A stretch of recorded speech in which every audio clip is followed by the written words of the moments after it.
Don't let me more. Mama, mama, don't be mad, don't be mad, don't be mad, don't be mad. Don't go yeah, don't go yeah. Don't let me more about the bubble. I don't let more about the bubble. I don't let more about the bubble. Can't do nothing.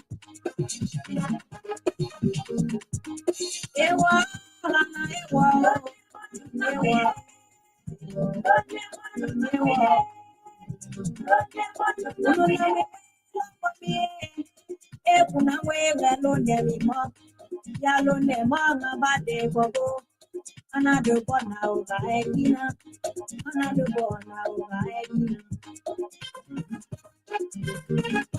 You are on a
Analine Baragalo Nebo, Analine Baragalo Nebo, Anaelo, Malono, Nathano, Malono, Nathano, Monge by Casamio, Monge by Casamio, Monge by Casamio.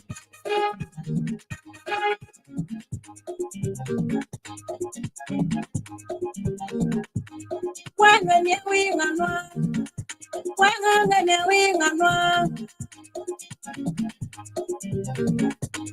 follow Guna Bagay, Lord, never. I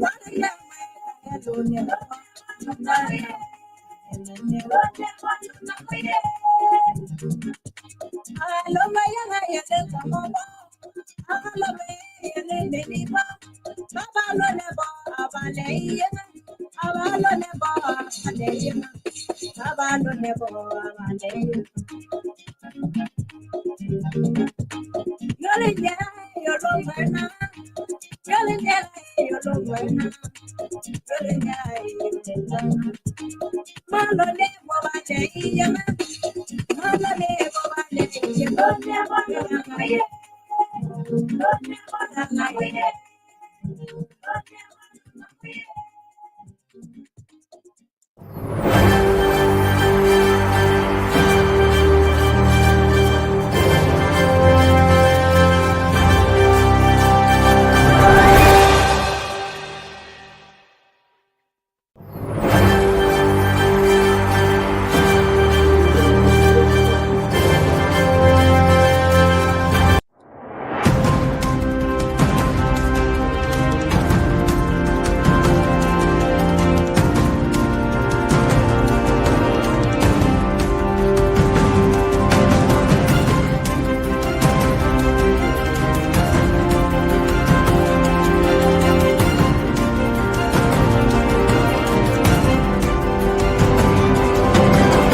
Good evening. So I want to welcome our viewers and listeners across the globe. Thank you so much for joining us here this evening. Today is Wednesday, and this is your informative news magazine.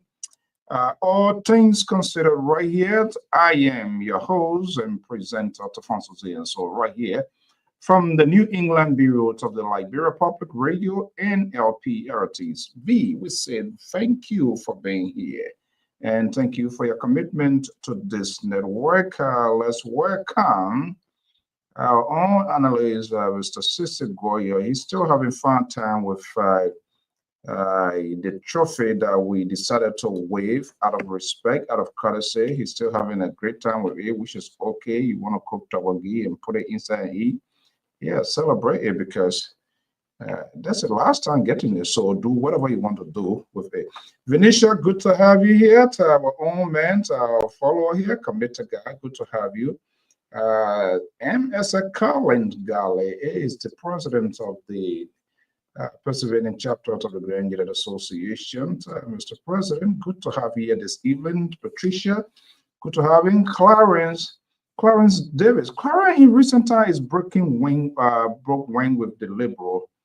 And so I'm not sure how the Liberal doesn't like to take his phone call. The Liberal doesn't like to listen to him. The Liberal now is saying he's not part of him. You know, that's who he is. When you don't agree with him, Mr. David Moses Seplet, I would say good evening, welcome. Thank you so much for your commitment. Beatrice, thank you so much for tuning in. This is LPR. This says your wins the program where the analysts, including yourself, we give you voice to speak, to talk, to express your view, your opinions, your disagreements, whatever you think you have, what is happening, not just in government, but right on our own feet as well, in our own community. We need to be looking at things that is happening right on our feet, and then we can take it into government. Ishmael, Vanning, good to have you here. We are glad to have you here. Just do us a favor. By the way, we are also live on YouTube. You can also go there and subscribe, follow us. Here come one of our primetime viewers, Mr. Arthur Tatit Senior, Arthur AT. Good evening. Good to have you here. Always, thank you so much for your commitment. Always jumping in here to listen, to understand where it's coming from. They are coming. Bidel Joy is in the house. You know, Wednesday, Fridays is like a freedom day on this network. Is like a day of redemption from the hands of the dictatorial liberal who claims to be liberal. So we have to question his this sort of liberal idea he claims to project on this network, being backed and supported by some of his allied Minnesota politicians, the Tim Poletti and Gorbachev people are in Minnesota that they are supporting him.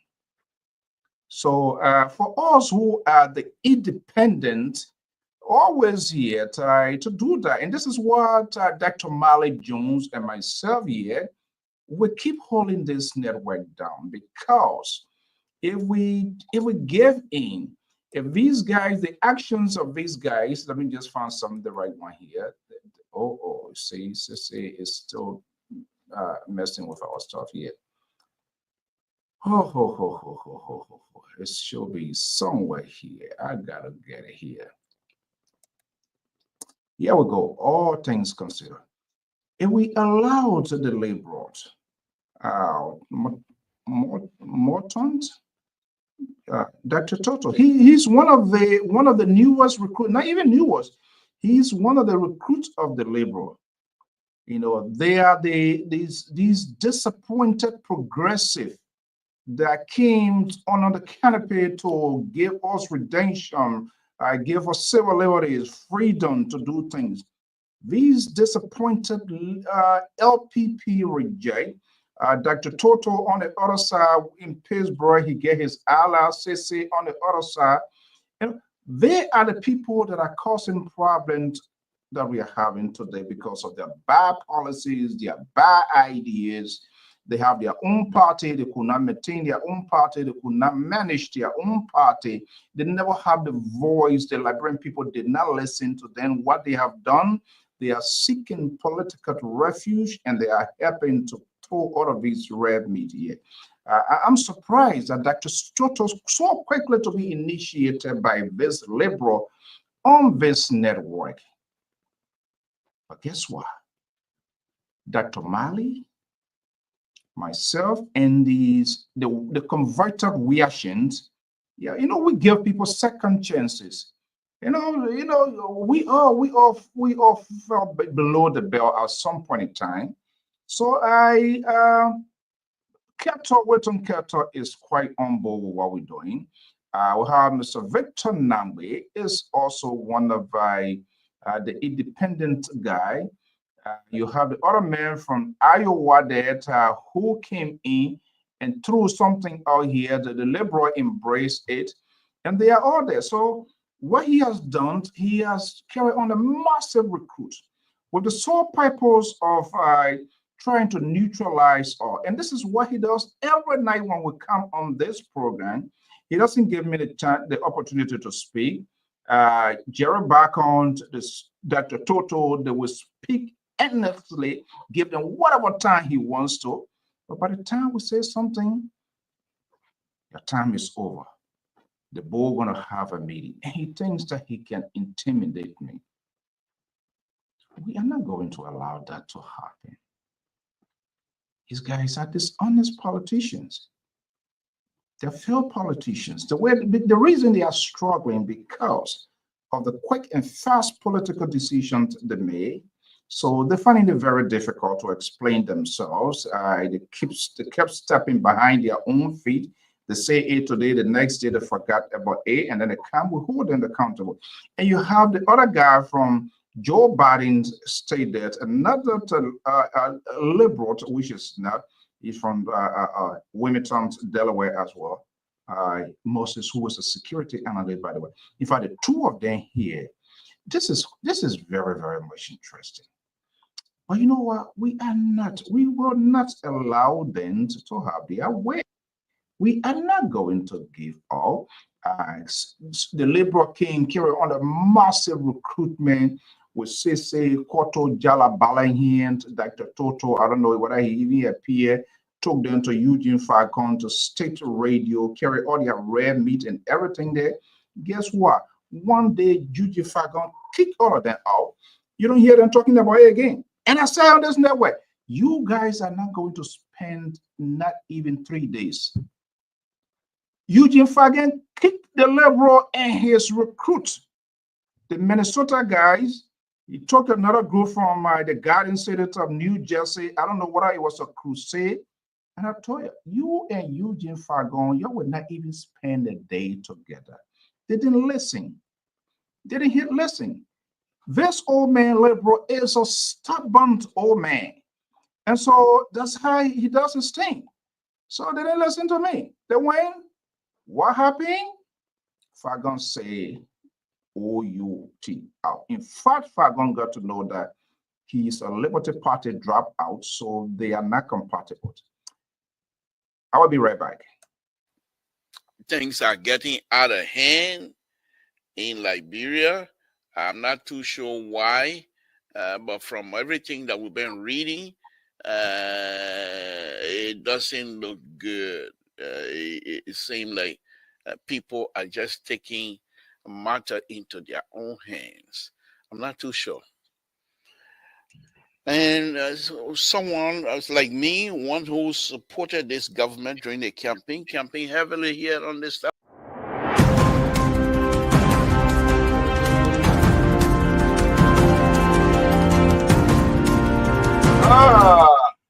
Finding it difficult to explain themselves. That's what happened when you take a lead.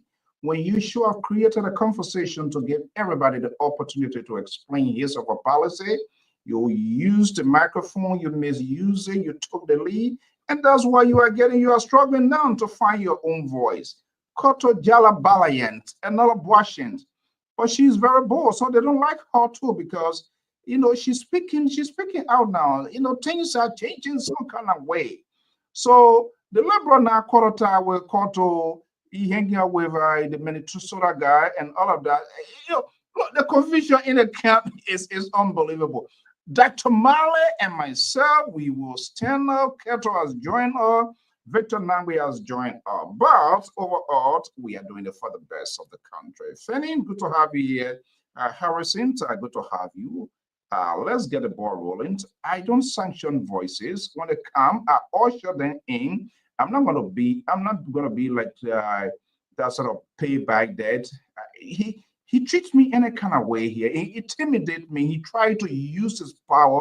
That same Donald Trump type. Yet he claimed to be a liberal. The liberal progressive is here. There's Ivan from Saxtown, Sacramento. Let me just bring you in here. The most powerful board chairman. Good evening. Welcome to the show. Thank you, Mr. So, for having us tonight. I think we're going to have a wonderful, wonderful show. Thank you very much for the acceptance of our appearance on your show tonight. What do you mean by acceptance? Do I ever deny you coming here? You see, now if I try to kind of like slow down the pace, you always try to do stuff, and I try to project me into the, oh my goodness. They are coming like somebody break down the Bokabor Hill. They are coming again tonight. Dr. Mali, you need to log in right now. The Boasians has converged here again tonight with another Tabata from Sacramento to Rhode Island to New Jersey, the Pepper Gardens. I will bring them in. I will take them on until the order of the independent comes in full. So let me just move this here. I don't want you to, I want to see, let the people see you when you're ready with your tabata. Let us see you. Elevate that your camera. There you see them. All of them now grow white beard. As soon the prep paper got elected, all of them grow white beard, glasses, all shiny and stuff like that, wearing some safari. Let me go to Garden City and bring in Koto Jalat Valiant. It's 3 versus 1 in the meanwhile. But trust me, we're going to deal with the situation. Koto, good evening. Welcome. Good evening, Mr. So, and good evening to Mr. Toe and my brother in studio there. Who is that? I said, I'm not seeing too clear tonight. I don't know what's going on. I said the central can no longer hold. They not even know one another. My brother in studio there. Oh, I sorry, love that. sorry. I I'm love. just making you I, lo- offline. I Oh, love okay. that. Okay. You go right ahead. I love that when there is some sort of a complete Oh, display between sorry, disarray. Jerry. I'm very sorry. Okay. I did not Oh, even recognize Jared Jesnam is a background. I don't know what you're thinking about, what you saying there. okay. That I your just said, mood you in today. I've been listening to you what you been throwing out there. You been giving false information. You're a journalist. Don't give the people false information. Thank you. are you guys not liberal? What did I say? That is false. The liberal, good evening, No, welcome. the liberal took us to EFBC and Fagon true off out of EFBC. It's not true because You I say still that? show up to Yeah. EFBC. Yes, I still Okay, go on okay. the show. So I don't know Okay. where you Maybe, got your story from. well, the liberal told me say they throw you out, so I can remember one lie he went there. Okay, that's okay. Well, You see, maybe it's the liberal. I I was never Joseph, through out. Joseph, Joseph Whitehouse suspending all of my internet. They suspended all of my internet. So can you imagine? Wow. The liberal progressive. Good evening. Welcome. Thank you, Mr. So. I'm not Glad to hearing be you. here. Oh, go ahead. I said thank you. Glad to be here. Yeah. Oh, wait. You guys not able to get this guy better internet service, man? President protocol, man, in the US, man, the internet. Most likely have to do with the snow and the wind blowing and stuff Oh, like that. please. Man, in Raleigh here. Why my own here Well, is Mr. So, if you understand the weather pattern, the pattern of weather, that sometimes it affect one other area and it doesn't affect the other area. So, you're always here to do damage control. Wow, this is a shame. Okay, guys, good evening. Welcome. This is All Things Considered as usual. Considered. Why are you talking like a frog? You men was there our country before they before country assets. They can get internet now. Okay.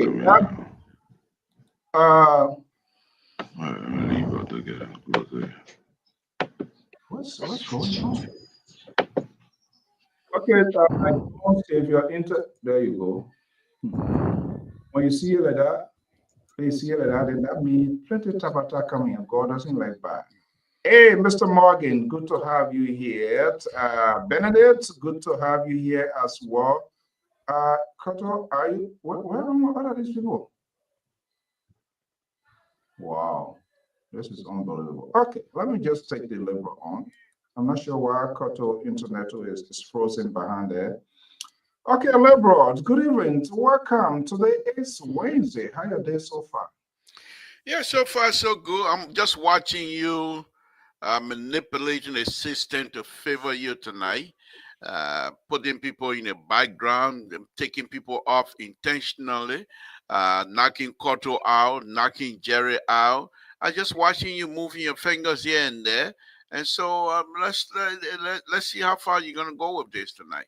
And most likely, because the other day when you were on my show before I looked, you brought in the commercial for Dr. Malley. So most likely, if I wouldn't be surprised if Dr. Malley is truly operating the show tonight by being the producer, knocking people off. So most likely I will soon be going off while I'm talking. Most likely, Dr. Malley will control. Mr. So, I don't know what's going on with you guys tonight. Oh man, you too old to do that. Oh my goodness, you too old to do that. Is that how you're gonna win public sentiment? I just told you, Cotto got knocked out, Dr. Jerry got knocked out, and then you allow Dr. Mane to take me out as well. Mr. Barker, are you okay? I think I'm much better. What? I'm all right. Just that the line was fluctuating. I know conspiracy. I know a conspiracy, so I don't worry about it. But that's all right. I'm back. Hold on. Always get a stay back. The executive marshal suspend your what? Your internet too, or what?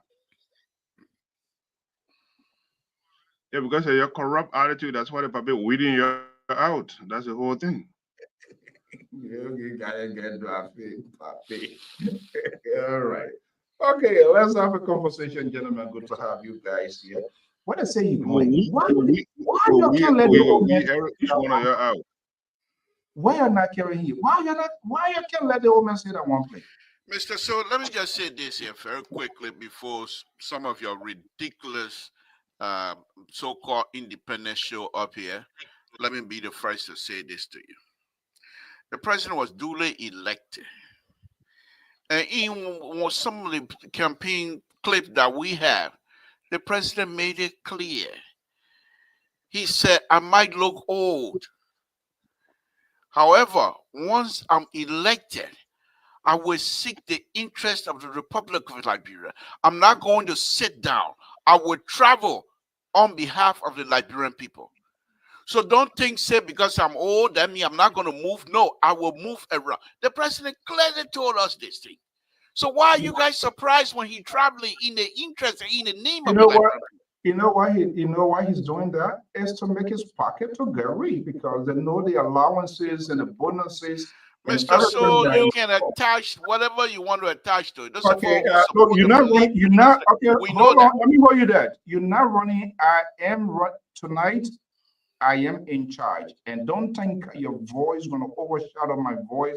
You can bring in Jerry back on. You can bring in Sissy. You can bring in Dr. Toto. The other old man from Delaware. You can come and do whatever. Your voice is. Hello, David Bocha. Yeah. Please stand by. Please stand by. Please stand by. It looked like, yeah. Yeah. Just stand by, please. Thank you. You acting like a real. I don't know. So how you making yourself look like a little kid tonight, Deputy Bocha? It reminded me when Swan Dixon, the former PRC guy, when they took over newly. So the guy, country boy came to town, they were all frisky. So they went across the bridge, went hanging up, and the guy, he came across, do I mean them too? They didn't know, I mean, people they beat. I remember that story. So, those days, man, I tell walkie-talkie, the hands you man took it. Emmanuel said that emergency call now. Emmanuel say call. He said, who's that? Councilman Swan. What's going on, Councilman? I've been attacked by some people in the red. Say that one. So he called him for reinvolvement. So he acting like a Swan. So how Kwamba responded that night? You saw how the PRC responded that night. By the time everybody was scattered. It was crazy. Before they get there, everybody gave their way. Okay, guys, let's return to baseline. Today is all things considered. I intend not to impose my will on you guys. You're going to have it, but where it requires and necessary, there will be a statute of limitation. I am not going to allow you guys to have a free ride. This is not a drive-through where you're going to buy whatever you want to buy. That's not going to happen. I urge and demand authenticity, genuineness, honesty. Look in the eyes of this camera and speak to the minds and speak to the Liberian people, because that is what we require of you guys. No politics, no putting spin. If I ask a question, I expect that question to be answered. What is this? Okay. You're going to try to intimidate us? When you ask a question, no this, no that? I just spoke to people in Town, but you are not in Town, buddy. You are here in the United States. We have freedom. Please. Okay. I'm saying what I'm saying. Okay, Mr. Bacon, good evening. Good to have you here. We should speed the recovery. I like to kind of like really hook up with you, because I can really put fingers in your esophagus and get some of the thing in. I see you, I don't witness stand. Then we see when they're not able to answer the question and they want to be cheeky. Witness stand. You guys are going to get on witness stand. You told us you came to revise, you came to resuscitate, you came to rescue, but we are drowning, and no life jacket to get us out of this mess you have created. The Liberal Progressive, let's hear you. What's on your plate? Well, thank you, Mr. So. I think what is happening in Liberia is concerning. Um, is concerning in that most of the people that are involved in a alleged act of corruption are young people.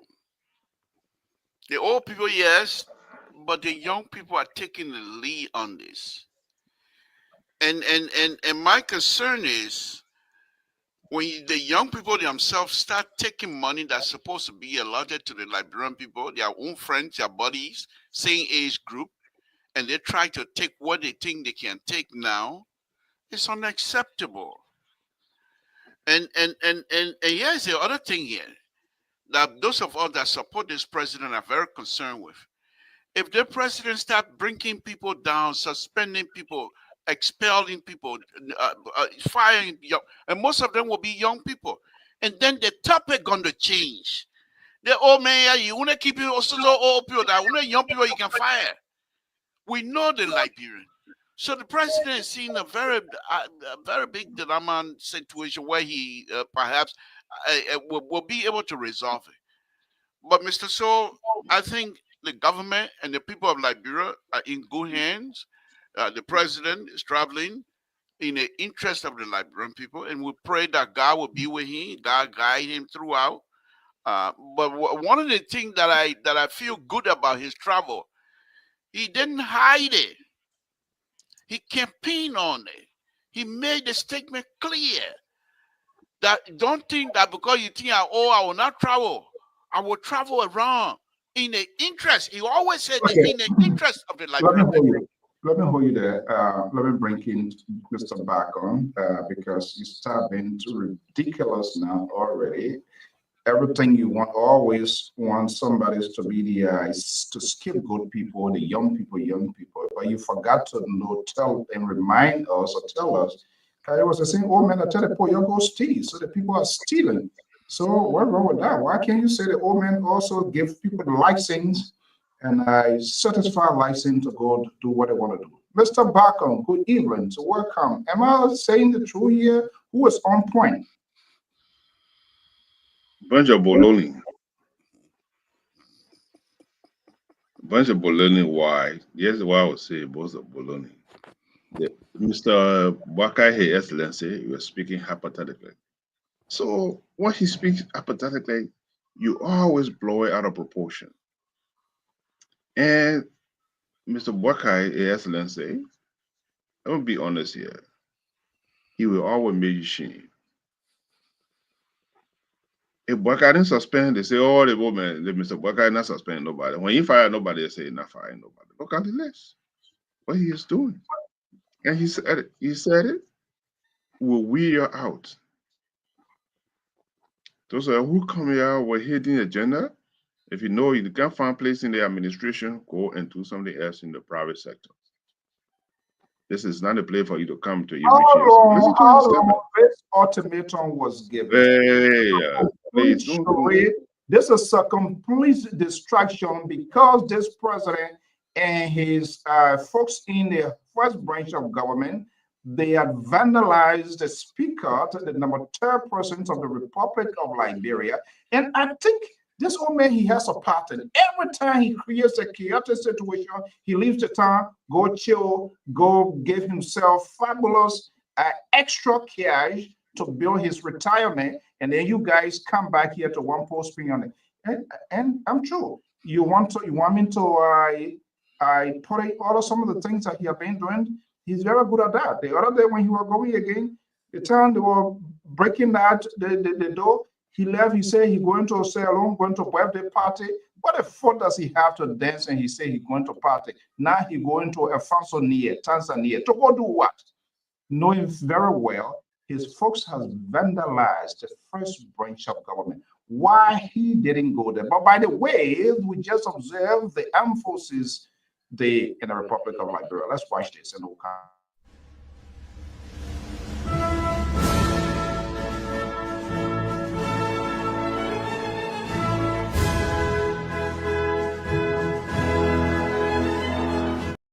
What is that?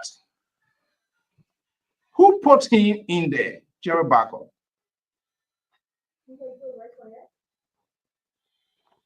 Speak to me. Who put him in that pickup?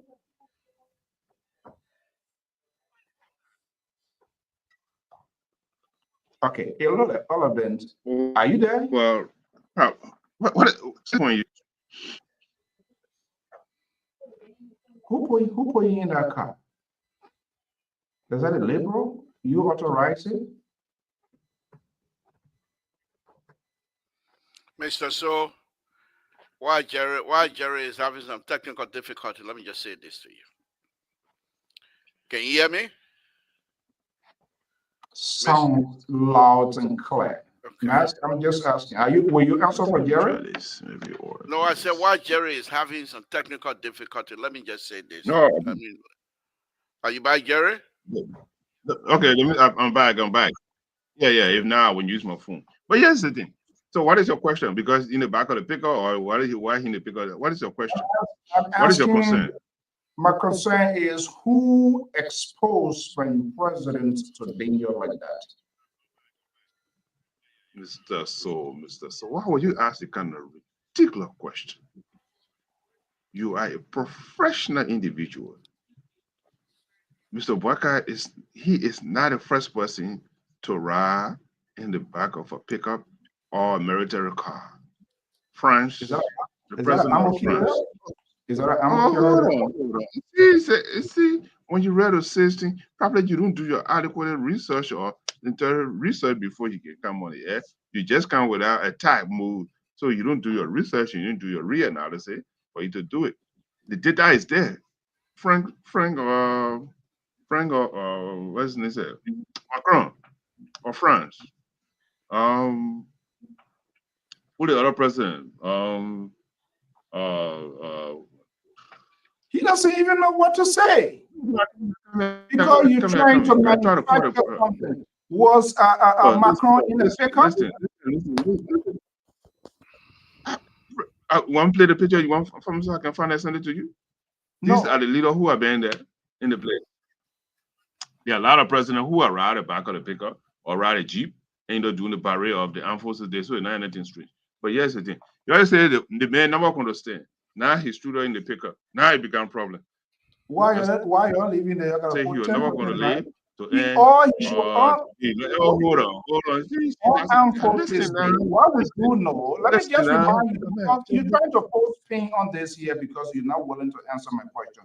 On Armed Forces Day, you know, I know, Liberal know, the Commander-in-Chief of the Armed Forces of Liberia inspect the guy to honor with appropriate military salute. You don't put them in a pickup like dressing like people going for a baby shower and pour party stuff inside. You don't want to answer my question, I'll go to Liberal. Listen, Fidel Castro, right back of the pickup. Yeah, list of president who arrived.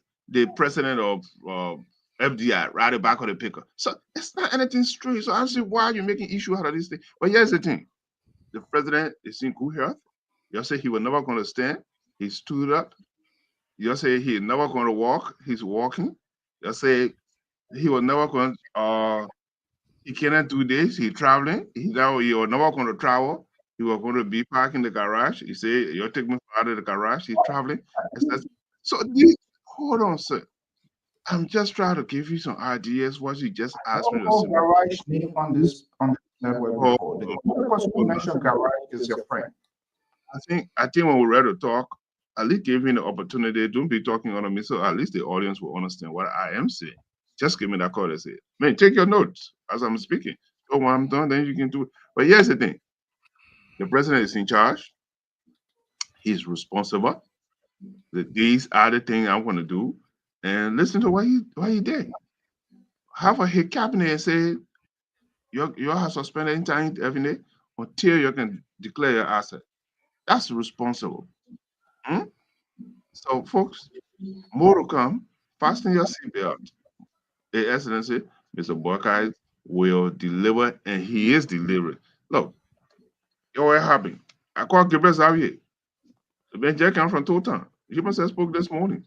So, Jerry, The road is already in Tabata. You can leave from Totana, come to Maria the same day, within the same time. In fact, in less than 8 hours, you'll be in Monrovia. So these are progress that Mr. Baka is making.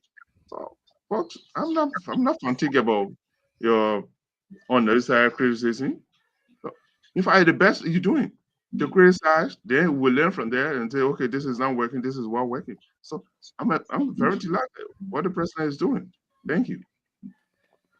Okay, let me bring in the liberals. Good evening. Okay, Good evening, Mr. I got to put you on hold. One of my co-hosts is the here. person who running the show, he coming on. Why you coming to camp me on hold for? Let me make my speech. Hold on. Mr. Soul, let me make my I point. said you're not in charge. Let me usher in the co-host of the league. Why is he late? Why is he late? You think we ain't got nothing to do? We come on time. Why is your co-host late? Mr. Soul? He's not. Why is your co-host late?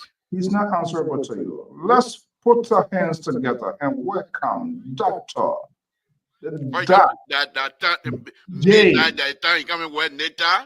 Octavius Mali Jones, one of the independent minds. And having said that, you see, to show that we mean well for us on this network,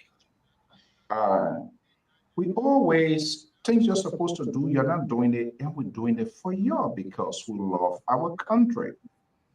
And so nobody controls us. But this is what is expected soon, coming soon, not even soon, in the next couple of days. Wait a minute.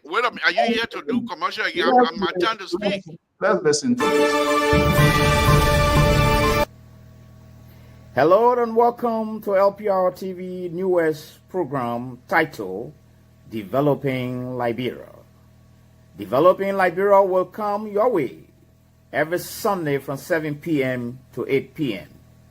Your producer is Dr. Jones Malay and CEO Afonso Zionso at control. Developing Liberia will focus on the way forward on how Liberia can be developed. Developing Liberia will include, but not limited to, the definition of development from Liberians' perspective. We will take a holistic panorama view of Liberia development since 1847 to 1980, and from 2006 up to present under successive Liberian governments. We shall also be tempted to ask why Liberia is or is not developed and how Liberia can be developed, followed by recommendations among others. Developing Liberia is a non-panelist oriented platform presentation. However, it will entertain phone calls and discussional exchanges on the topic under review. Developing Liberia is anticipated to touch down running on this platform on Sunday, March 9th, 2025. LP.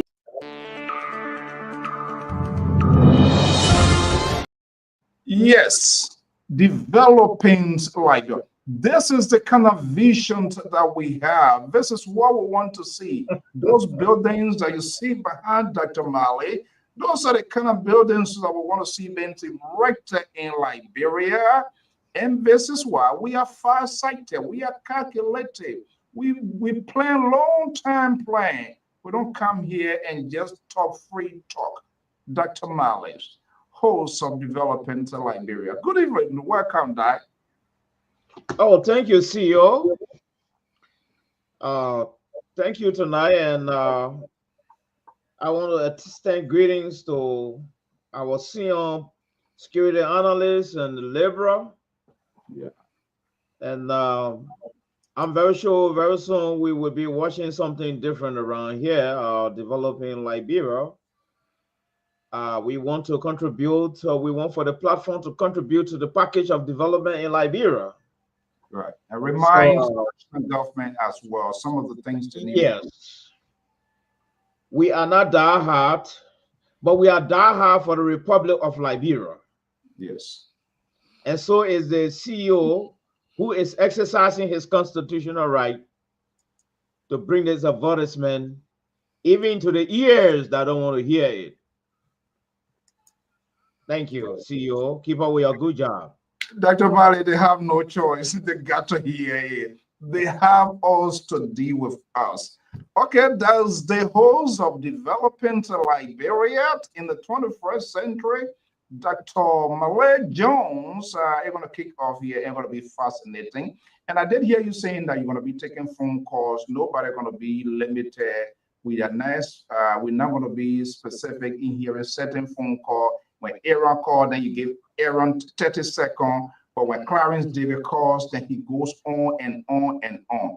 That's not going to happen on Developing Liberia, correct? No, on Developing Liberia, there's discriminatory practices on phone calls and leverage on phone call as apartheid call and leverage on other phone call as communist call. No, we will not entertain discriminatory practices in this program, Developing Liberia. All call will be respected and honored equally on this platform. And treated with dignity and respect to allow voices to be heard as we are clearly who we are. You got it, CEO. You got it. You got it. Congratulations. If they don't congratulate you, we will congratulate you. The viewers, the followers are excited. We got a big package for Liberia. And some of them, they will find it very difficult to deal with. Let me go to Liberal. Liberal, how excited are you with this new program coming Developing Liberia with Dr. Jones? Well, to be honest with you, I'm very excited. Having more as a board chair, I'm excited to have more programs established on the show as long as we can find the time.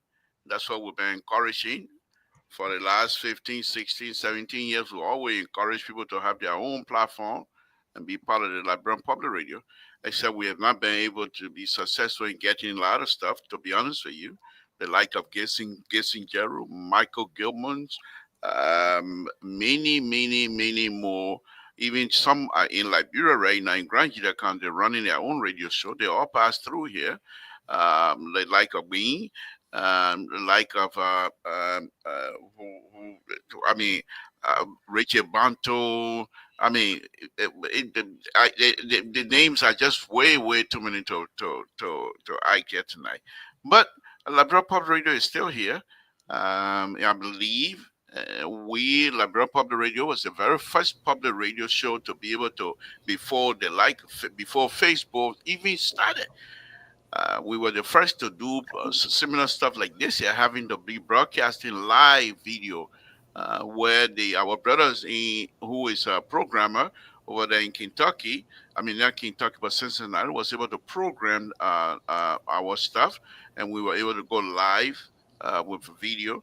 So Liberia Public Radio been around for a very while, and then to have a good doctor to come out to want to share his insight with Liberian on our platform. We're very proud of that. And we're very happy to be able to establish something that many people will want to gravitate towards. So I am happy.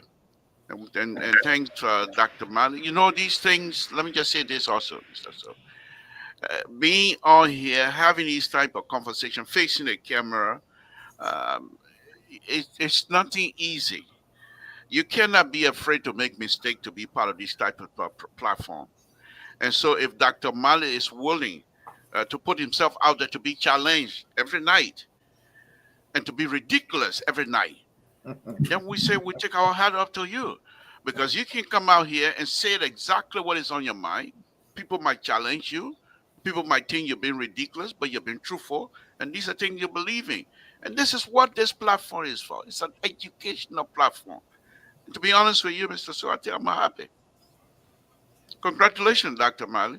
Let's see what the program. Don't come bring better yada yada. We're not taking better yada. Don't come bring beating people in the football field, capital punishment. You better not be the development stuff of Liberia, because we're past that development stage, that quarantine that we're finishing with it. So, but on a very, very serious note, Dr. Mali, congratulations. And I think we will encourage it and support whatever it is that you have on here to do. Yeah, it's part of our work, and everybody. The revenue is here. Tara Collins, good evening. Welcome. Good evening, Mr. So, Mr. Bacon. and Dr. Mali and the Liberal, and to you, Mr. Soul, the CEO himself. Dr. Mali, yes, the program. So will we be cut off at times because we are on the other side of the coin? Wow. No, wow. he said this is not going to be a panelist type. He will be alone. Wow. He will be alone. Yeah. No time for panelists. He will be alone. For how many hours they have, he will speak by himself, and then he will take phone call from audience. Is that a capital punishment or is just a regular? This is unbelievable. These guys are trying to reconstruct this sort of initiative. They are embarrassed. They are ashamed. This is something they should have embarked on. Now they want to destroy your vision. That's how these are dreams killer. Dreams killer. Instead of the Reverend to come to congratulate and ordain. Congratulations, Miss Dr. Mali. You know we got to joke a little bit. Let's go with the program. Again, we want to say thank you to all of you, your commitment to this network. That's the uniqueness of this network. We can. When is the starting date? You said, Dr. Mali? We will keep playing the commercial. Don't panic about that. All right. Dr. Mali, they're taking note. They're taking note. Once they March, what day you have, Terry? March is it Sunday, beginning of Sunday? That means next week, all right? Okay, you don't worry. Sunday, what time Sunday? You don't worry about it. I heard from 7 to 8, but I don't know which PM 7 or 9? Listen, you will do the commercial. Let's see what is there. That's all. Congratulations, sir. I'm not a specialist in speculation. You're speculating. You're in the speculation. Answer the question. Just answer the question. Why are you afraid? The commercial again. And you miss one day, the fine will impose on you. Your bank will be broke. Sir, can you do can you please play the commercial again, please? We do it. It's a program when we have the. Why are you afraid to play the commercial? That code you got to go to play the commercial. No. These commercials. So that means you guys are not very sensitive. You don't want our audience to be play the commercial so the audience will watch it. I'm not like your guy who they can tell go left and go right. Everything is systematic. What's systematic? Play the video, man. I don't miss my exit, okay? So if you want to go there, let's go there. I don't miss my exit, and then they can't bring you all to come bring you back. Oh my God. All right. Okay. But play the video so we can question a good doctor. But that's in fact, let's discuss hold that. on, calm down. What's your problem? This is just a commercial intro that is rolling out. Yeah, but it's coming on March. Hold on. So we want to be ready. Who are you, McWee? Me, I will be audience. I'm not going to be part of the panelists. They may say you want no panelists. You want anybody to talk. You know everything. So what he's saying? You know, you come. Why would you speculate when they? Well, one of the things I look at on that commercial. He's a terror pramper. And the terror pramper was going full because he had about it. He's trying to find fault on it. He can wear some kind of how to call it old commissioner hat. He thinks that he's gonna turn a big queen can wear the big hat there. That way, who you think where you think you are? You're talking about big and wear hat there. Come.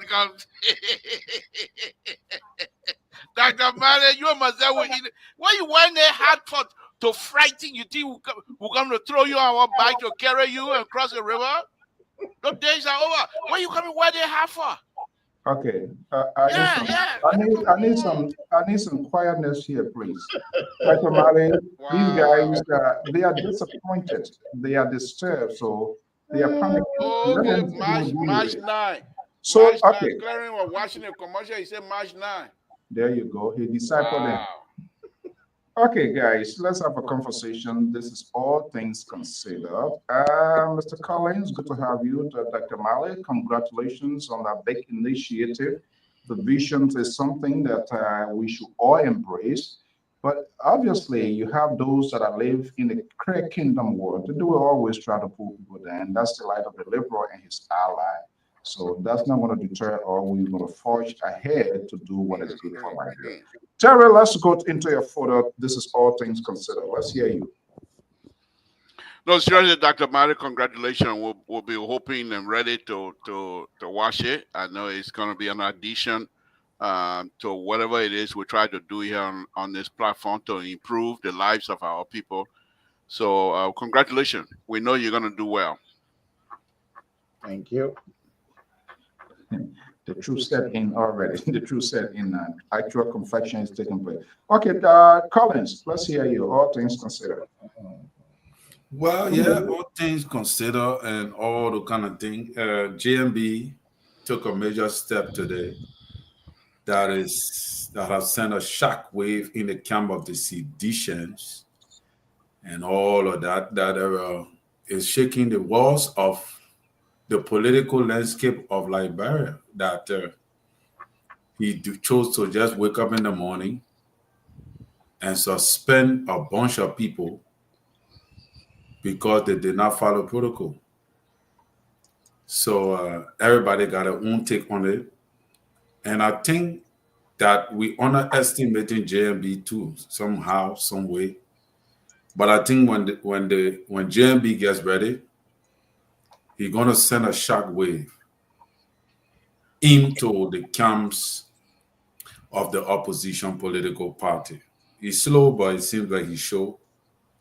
And I was surprised. So I think that is a good move. The only thing I'm thinking is that can he sustain it? Because if those people refuse to say, okay, we're not declaring our asset anyhow, will they be permanently terminated? And I think I heard a lot of people complaining that JMB suspension is equivalent to termination. So I think that was something great that took place. And also the tape that we're hearing from one of the justices in chambers circulating on social media. I think that is where I'm at. All right. Let me go to Mr. Barcom. So Mr. Barcom, what is your this evening? Oh, don't worry, we're going to extend the time that require us to stay extra couple of minutes. What are you considering to you? What is so dearest to you? Well, I think Mr. Colin alluded to it. Here's the thing I want us to think about. We all serve the way of the pleasure of the people who were elected. When I say we, I mean, I'm working the government, especially the legislature. What happened in the past, I said it before, and I will say it again. It's a learning process, especially the majority black and the minority black in Liberia. It's become an issue, and it's a learning process. And we learn, history will judge it how it will manifest in the future. Maybe it's a good thing for us. The majority will cross the aisle and say we'll go to the minority so we'll be able to pass the bill. I love the idea. But guess what on my mind? See, the speakership, it is not belong to you. It's the people's house. And the outgoing speaker, Mr. Konanti, and the people say they don't want you anymore. Your colleagues have made the decision. And respect that decision.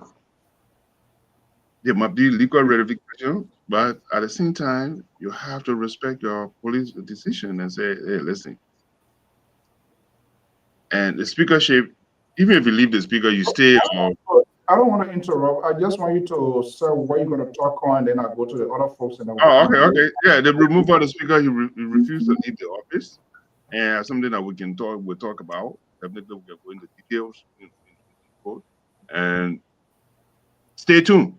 When it comes to the suspension, stay tuned. More to come. I will elaborate on that. More to come. Thank you. Suspension.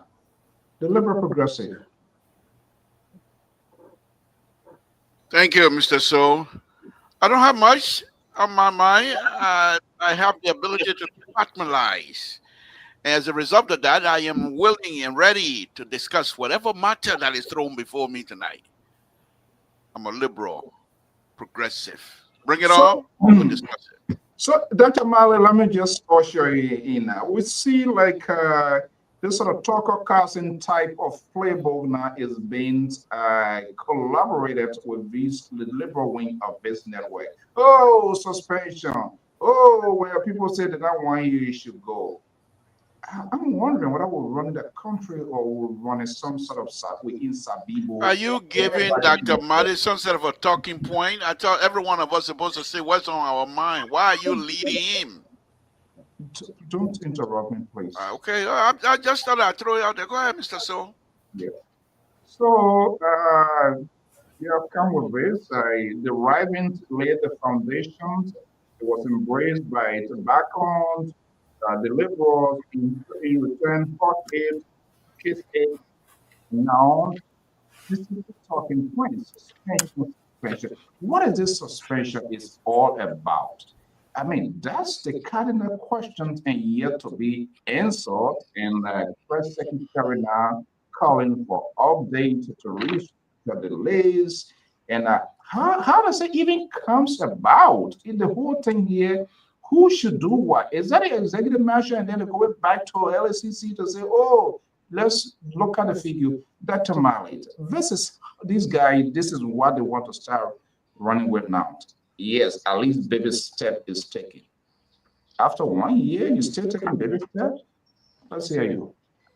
Well, first of all, I want to thank the men of God, security analysts, and the laborer. I don't know whether they whether they are reservoir, whether they have nothing in the reservoir right now.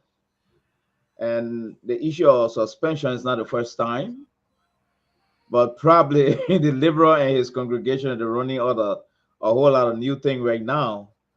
But it seems to be this is the latest weapon or the only available weapon to His Excellency right now under his belt.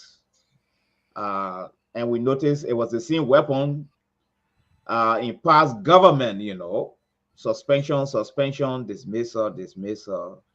Even the issue of people being suspended, sent to the justice ministry, maybe sent to the court, and they are processed when it comes to the corruption-related thing. It's like we're not experiencing some of these things again, and so probably this is the latest development now.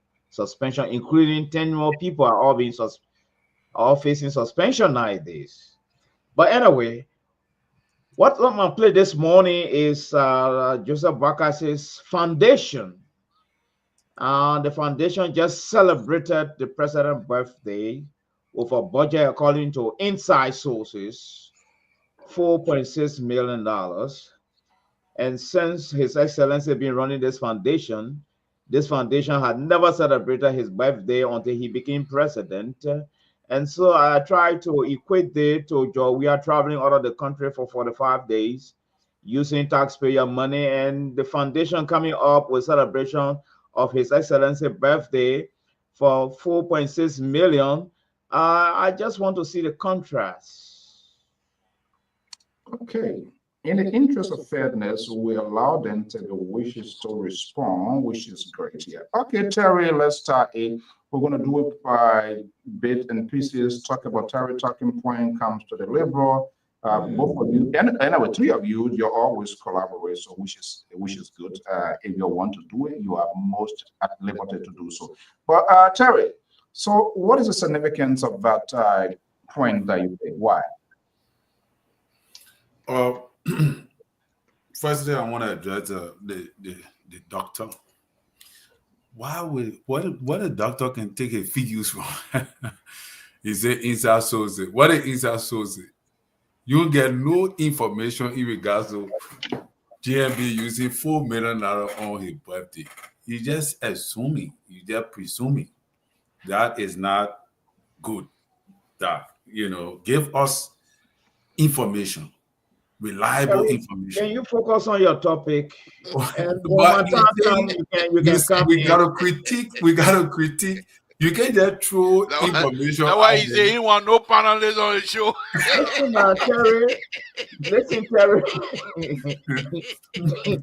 This is Joseph Barker Foundation.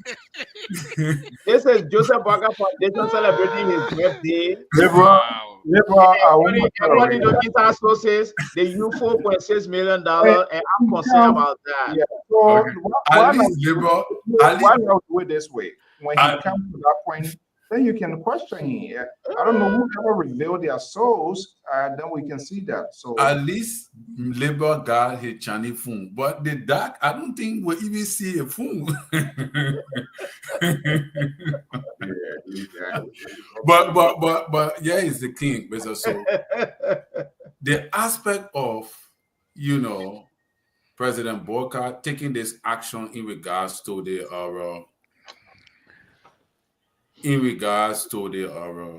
asset, I mean not the asset, but the declaration of asset is a very welcoming one. And today I was very disappointed in the honorable man, Teron Gonglo, who refused to at least appreciate the president for that bold step, but he just automatically dismissed it. And he said something like, it's belated, blah, blah, blah, which is half the opinion to say that. But for the first time in our history, this president again has scored points politically. Amidst all this noise going on, president woke up in the morning and said, you know what? I gave these people grace period, 10 days. The 10 days elapsed. They still defy me not to declare the asset. And like what Labour always say, the father of the nation. That's what a father does. He gave you 10 days. People say, oh, nobody respect the president. That the president extended the 10 days. They still tempted him and say, oh, the president will not do anything. So he woke up and suspended them. So if some people don't even come back, I won't blame him. So I think this is something that we all need to welcome in the fight against corruption. Why? Because it set a precedent that other government coming in now will know that it will almost become mandatory, because it will become the expectation of the Liberian people that all your government officials should declare their asset to give the Liberian people an awareness of what you had before you got into government. All right? So that when something goes wrong and embezzlement occurs, we can now have a place to go to verify what you had before you came into power or before you got the position that you are in. So I think, like what I was saying, I think this is a step. This is a step towards the fight against corruption, which is a major step that I must commend the president for. okay. Not a surprise. We're going to see another high level of hypocrisy and some sort of worshiping here this evening. Comment. All right. Anybody who wants to speak to that effect before we move? Yes. Let me. Jerry. Let me go on a little. Go Okay, go ahead. No, go ahead. No. I'll come in. You see, Dr. Mali, what a ridiculous statement. Where LPRC is a credible institution, to come here this evening or this morning, wherever you are listening to us, to make such an allegation about the president. Let me educate you. Maybe you're very primitive when it comes to the issue. Well, our president, he celebrated his birthday. The man with a PhD, now he's primitive when it comes to government. You know, because you got PhD, so you educated in every aspect. You got, not because you got. Yeah, we Liberian, we say when the person got PhD, you know everything. No, that's not true. Okay. He's not mechanic. There are people mechanic. He's not engineer. He's not medical doctor. He's not nurse. So he got different. But let's say this. Maybe he have forgotten. The Excellency Boca Foundation have been there for years, for the time before he even became president. Even when you're vice president, he's always celebrated his birthday. He always made charity contribution to his organization. Boyka Foundation. So this is not the first time for him to celebrate his birthday in collaboration with his foundation. No. So, how come?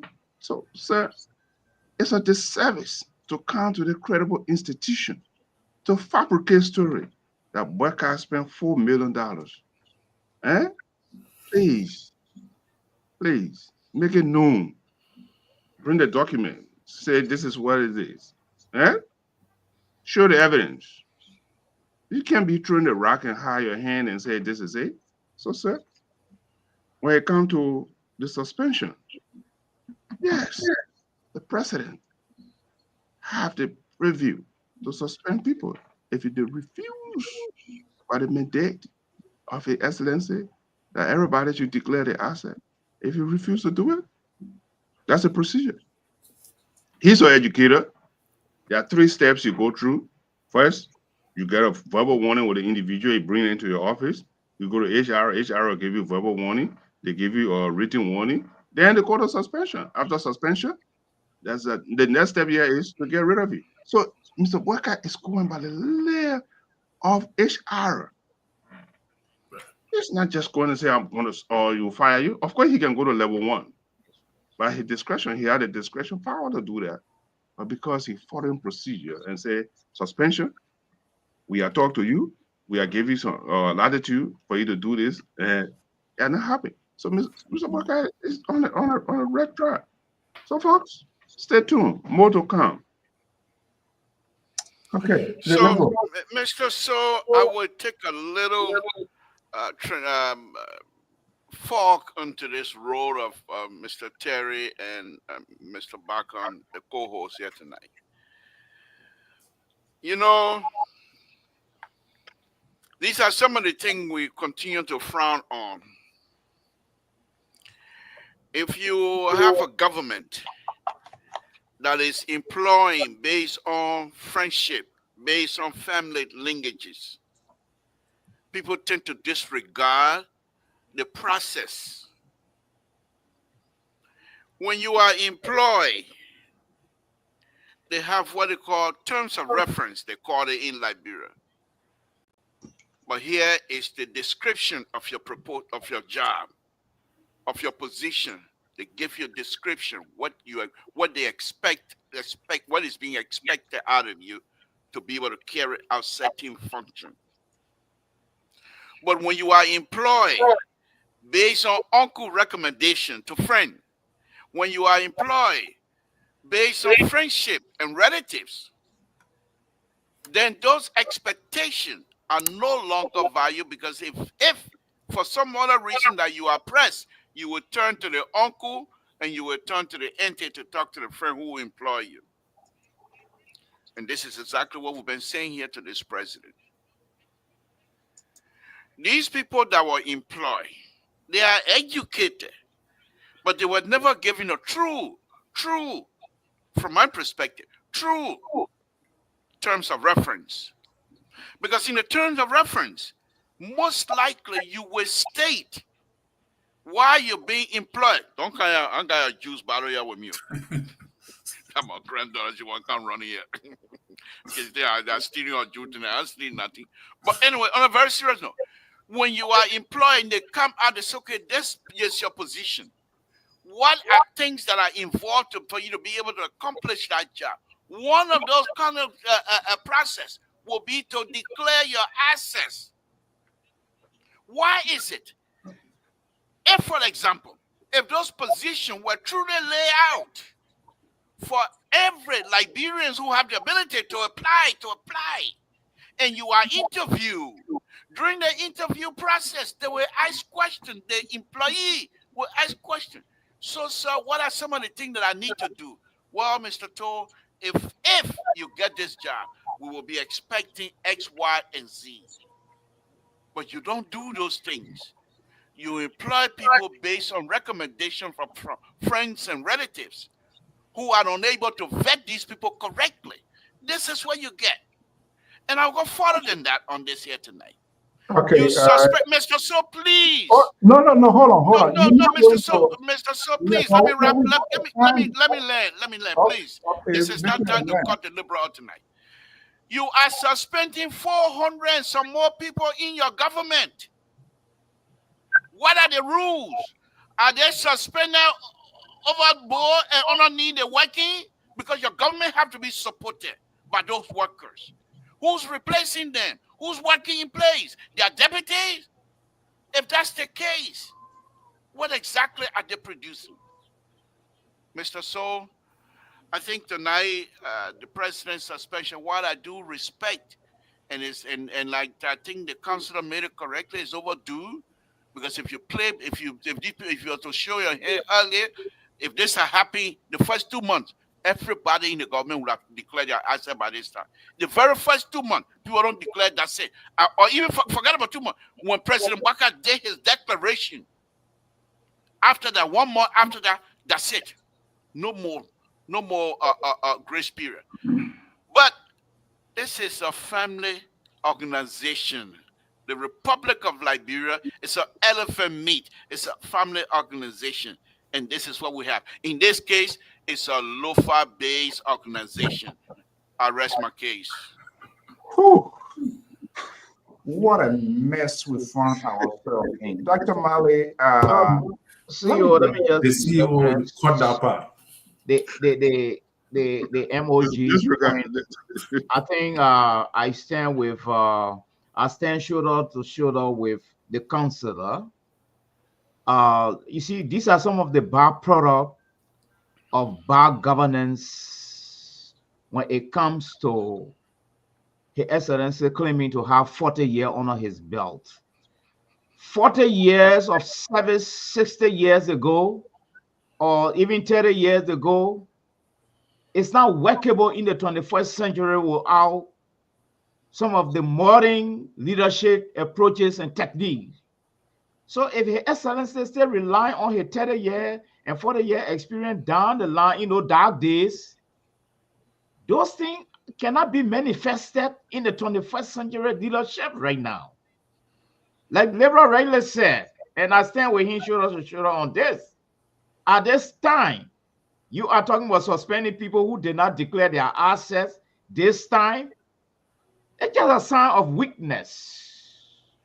And it's a sad day for Liberia at this time. His Excellency suspending a bunch of people because they didn't declare assets. And as a point of correction, declaration of assets, those are not bold steps to fight corruption. No, those are not bold steps. We have not seen a bold step yet when it comes to addressing the issue of corruption. So as far as I'm concerned, His Excellency has failed blatantly when it comes to addressing corruption in Liberia. And to Mr. Bacon, I think he just provided a primitive analysis about what is on my menu tonight. Yeah, there were two of your friends. You want to be Israeli on this platform because because Mr. Bacon come back and you're going to come to that. Yes, give me a chance. His analysis are very fine. But when something is primitive, people nobody learn from it. So her analysis are quite primitive, and I don't even want to waste much time on that. I said, according to inside sources, and we have said inside sources on the platform many times. And apart from that, a point of correction, Mr. Bacon, the president did not celebrate his birthday in collaboration with his foundation. Point of correction. His foundation took the initiative to celebrate his birthday. So I just want to make that point of correction, and we'll provide a detail and analysis as we go along. Thank you. So, yeah, what is cracking in my head now to see these gentlemen, Terry, leading this maritime. Yes. November what? November 28. The president of the Republic of Liberia gives an ultimatum, which he shouldn't have done in the first place. November 28. Today is what? 2024. Yeah, in 2025. This is a classical thing that validates our argument that this president seems not to be in charge, or he doesn't know what he's doing because he's listening to the liberal and the likes of Jerry Bacon. 400 persons, some living, some somewhere on different planet Earth. Senior government ministers. And that could be one of the preconditions of all we all know about this code of conduct. It brings me to the mind, what if this president himself made a full declaration, or it was some sort of cosmetic ceremonial things done so that Liberians would be persuaded, oh yes, this guy gonna fight corruption, yes, he's gonna do this. And after 3 months, pretty close to 4 months, and you coming waking up the next morning to say you suspend 400 senior ministers, deputies, directors running their mouths here like a little chihuahua. They're going to be fighting corruption. And you guys get a bold face to come here that we should celebrate. Yes, Councilor Tiawan Gonglo was on the right side of history. It is belated. It is an obituate announcement, because we know the pressure now is mounting from other places of this new massive corruption in every sector of government. This president is unable to fight it. I don't know the reason. Is he's part of it? And then going back to LCC when they should be the one to have made that report. Now you come or you throw something in the airspace and you're telling people now to readjust it. I think this president needs to step up to the task. The Liberal is quite correct on this one. There's a divided role. I see Jerry Bacon is not looking happy. Terry now is frozen completely with this one. But this is sad. So it's just all your life on suspension. You suspend people in what next? Or you ask people to resign, then they walk scot-free. That's the only weapon. Yeah. It's not a strategy. Look, the country is in crisis. And like I said, for every time he throws some sort of kitchen sink out there, then he flies, he go away. And he finished suspending people, you're going to Tanzania now. I don't know who you're going to see. Julius never really been there a long time. So I don't know what he's going to do there, what he's going to come. I don't know what sort of council he's going to see. We can go for whatever conference. But this president needs to stay home when there are crises to handle them. He's suspending, so there's a big vacuum. Who acting, who playing what now? This is ridiculous. Guys, this is not something to celebrate. This thing should have been nailed in the butt long time ago. That did not happen. You were giving all sort of false conspiracy and speculations here, like the specialists and chief speculators here on this network, and you think it's okay. Terry, are you willing to retract your statement? For the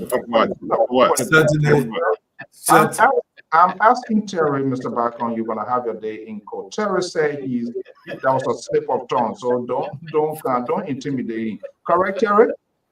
Certainly not. That is why Liberia can move forward. Because Dr. Mali said President Boka is not taking any step to fight corruption. The other day he was saying that. And there are people that need capital punishment, blah, blah, blah. But now he have taken a step towards fighting corruption. Dr. Mali comes back to tell us on the platform that this was a useless move. Now, let me tell you about Councilor Tiawan Gonglo. Councilor Tiawan Gonglo is representing a client that have been accused of corruption. They withdrew the case from court, and he's now negotiating with the government to settle this client. The man who said that the rule of law should be protected and they are fighting corruption. To only say today, so it tells you that all these people, they got a front of trying to improve the system, but they don't want the system to improve because the improving of the system will destroy their personal interests. So the president, we must understand this, that the president came to power on the backs of other people's sacrifices. People had to make, that is the African leadership. That's the African politics. This president did not have his own government. He did not come to power only by unity party. This president came to power with the alliance of other political figures who play major role in his success to power. So coming to power, it is obvious that there are people that will recommend people and all of that. Myself, I wish that the president could have opened up this thing, but even Donald Trump, you think Donald Trump going to employ somebody from Joe Biden government to put in a government? It is the right of the president, the prerogative of the president to nominate a person of his interest. That is why the law says he has the power to fire and he has the power to dismiss. This is a political institution. This is not a private sector job that you open up the opportunity for people to apply. No, if I'm president, I'm going to employ the people that were in my interest. So Terry, we gotta make progress here. So what this has to do with people declaring President gives an ultimatum since November 28, 2024. When an ultimatum is given, it's a final. It's like the president instructing the Minister of National Defense their insecurity situation. Jerry Barcom best knows the interpretation of what I'm talking about. Their insecurity, their unrelated, unusual activity at the border of the Republic of Liberia, Sierra Leone, Guinea, or Ghana, or whatever, Cote d'Ivoire, or whatever it is. 3 months. And the Minister of Defense sat there doing nothing, and potentially something happens at the border.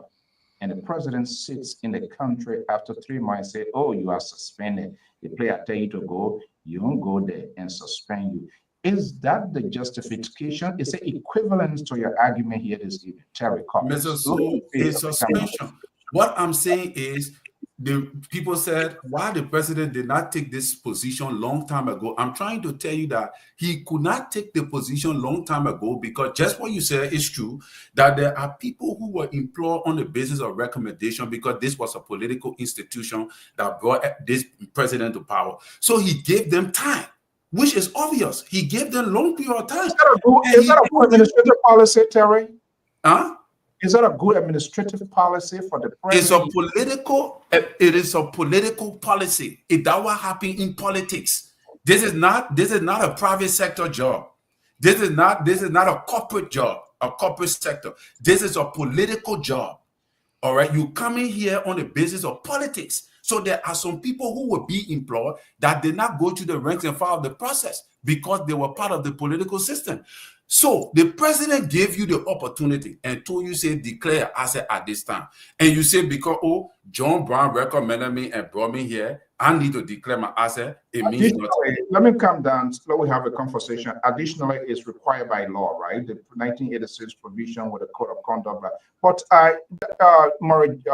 Jerry Barcom, I think maybe the Liberal are going to be leaning, but the Liberal too, he's nothing about the Liberal is guaranteed. I wouldn't be surprised when he flipped because if you see from the independent side being very aggressive, that little feelings, emotion going to incite into him and he going to flip and start saying something else. But Jerry, let's be honest here. Let's turn this camera off. This is another compliance of the law, the rule of law. The president is the chief enforcer to make sure that the laws of the countries are respected. For God's sake, we all workplaces. If your supervisor, if your manager say this tax has to be in a period of time, maybe the ideal time 2-3 days, 72 hours. But since last year, November 28, the president told his ministers, this is what needs to be done. It's part of the provision, the criteria set before even getting to that job. That aspect was violated. So the president The president, on purpose, decided, chose not to do that. You're coming here playing to the tape here this evening. That is so ridiculous because the form is sort of consolidatory government alliances, so everybody have their own free will. You are simply telling me that this president, he does not have the power to be more decisive in his administrative engagement. Jerry Bacon. Well, you know, why would you say such a thing? The president don't have that power. Mr. Soul, please, what are you doing this? I'm basing my argument on this. That's not what I'm saying. You were talking. That's not what I'm saying. I am basing my argument based on what your colleague, your friend, your collaborator said. Go ahead. Sir, with all due respect, the president is a steward. The Liberian people hire him to do the work for the people of Liberia, period. Full stop. But it's never too late.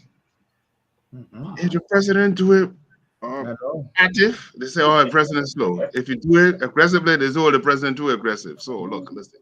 The president have the discretion. We all have the. Let me give you the big example.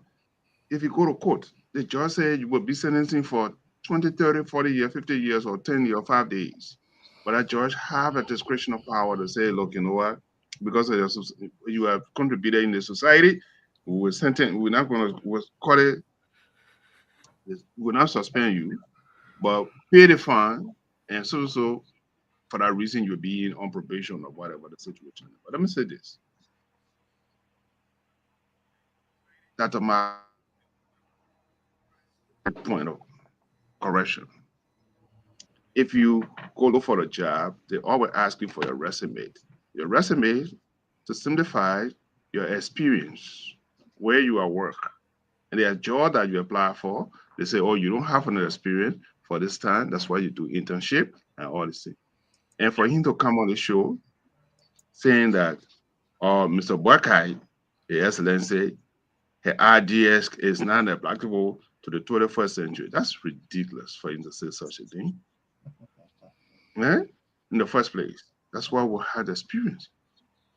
The former president of the United States, the former chief of staff, these are people that keep their clearance for them to be consulted if there's crisis that's based upon experience.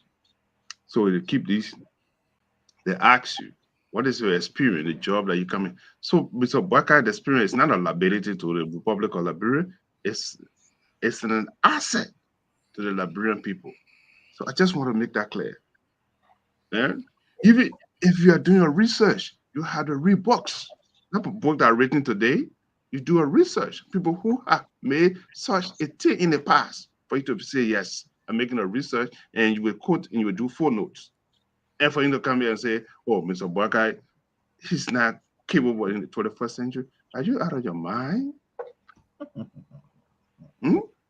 you out of your mind? Very soon. It's a question, Doc. You want me to answer? No. I'm not saying I'm not having a dialogue with you. I just doing an analysis of what you just said. No. I try to address your labor analysis of what you just said. They see your face and change. Before you get a doctorate degree, there are books maybe you read. They are written 20, 30 years ago. You went back and before you do your dissertation. Before you get your dissertation. Co-host. Before you do your dissertation, I want to know the topic you make on your dissertation. And I can tell you what I did my thesis. These are books that I have read. People who read that are written 10, 15, 20 years ago. Okay, so we gotta move on. One second. So these are things. So if I you say I want to engage the conversation because go ahead. Okay, go ahead.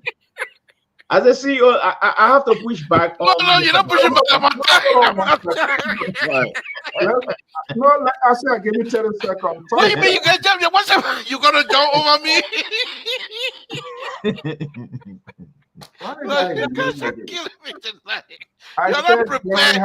You both of you gonna come and sit and sit between three of us, and you think you're gonna get away with using some sort of a language as though I we said, don't know anything? CEO, I got to push by Mr. Bacon. Hold on 1 second. Yeah, you were talking about, let's do it in the other fashion. We got to address our preliminary analysis. I want Mr. Bacon to end his point. And, let me say this, Mr. So. Hold on, Mr. Bacon, you done? No, I mean, I thought you were asking a question while I was speaking. That's what. So I just want to make it clear. So we can't come on a good institution that people respect us when we are talking based upon our backgrounds, based upon our experience. So we come here, we speak with the experience. That's what I'm talking about. So when it comes to experience, these are the things that call you. Let me ask you something. Let me put in a hypothetical question too. If you, God forbid, something happened to your child, they broke their phone. Do you want a rookie person to do the orthopedic or child or to do a surgery on your child? Or you want somebody who with experience to do to do a surgery on your child? That is the question. Thank you. Okay, so I kind of forecast this here, and I said, dealing with liberals, you gotta be very eye-opening person. He's very inconsistent. He's unreliable. He's involved. Those are his words, and that's exactly he exhibited here. So it's not a surprise. Gerald Bacon did not answer the question. Instead, he unleashed on the co-host here this evening, which is not a usual thing here. But here we are. I'm coming to you, liberal. I'm laying the foundations of my argument. Unless if you continue to provoke and not be patient, then I'm going to make a decision who next to go to. So if I'm interrupted, you have yourself to be blamed to either forfeit your right to speak here this evening, period. So we asked a simple question. Mr. Collins put a spin on it. Jerry Bacon finalized it by putting a cap on the hair here and going around the world from we and Doru now to Morovia back here. We have a provisions of which is a piece of legislation that one government official should abide, should call, and you have a president who give an ultimatum and coming, waking up early in the morning and send something out there. People are suspended and get on the plane straight to Tanzania or whatever it is, and you'll say that we should celebrate it. But LeBron, you listen to your colleague's argument here, and you were very honest, but nothing is guaranteed. I wouldn't be surprised if you 360 degree on the other side. Do you agree with what Terry and Jerry was talking? Mr. So, let me just say this here very quickly. My statement earlier, I stand by. However, that statement was meant to tell you about the process. It is not about who implementing the process. It is about the process. It's about the system that we operate in Liberia. Because we employ people, and Terry correctly stated that this is a political process. In order for you to win an election, you have to align yourself with different groups. And now all of you will be on the same page. And therefore, when you bring these different group members of these different groups to join you, you have issue like this. And that's exactly the point that I was making. The employment system in the Republic of Liberia, for the government of the Republic of Liberia, it's not done based on merit. It is done, and as Terry correctly stated, it's done purely on political issues, on political alliances. And so I do agree with that. However, I want to say this here very quickly, Mr. Soul. Responding to Dr. Malley, I think the like of Dr. Malley, who is a PhD, who has a vast experience when it comes to education, should appreciate this president. This is not just the president of the Republic of Liberia. But if you look critically from an educational standpoint, critically, from an intellectual standpoint, critically, you will understand President Baka's position within the disposition of the political system we have in Liberia. President Waka is, for me, is considered like a bridge between the past and the present. And the president continued to do exactly what an educated person would do. As Jerry correctly stated, when you do research, you go back. You don't do research for somebody who hasn't written any paper yet and say, I think the person will say it then the next year. No. So President Wakai, from my perspective, is going back, employing some tactics from the back, those tactics that is good for our people, that is working. At the same time, he's looking forward to the young people. How would the young person, if the young person is in a position, what will he do? That is a hallmark of an intellectual person. So for Dr. Mother to say here that President Wakai does not fit in this century, it is unfortunate. It is unfortunate.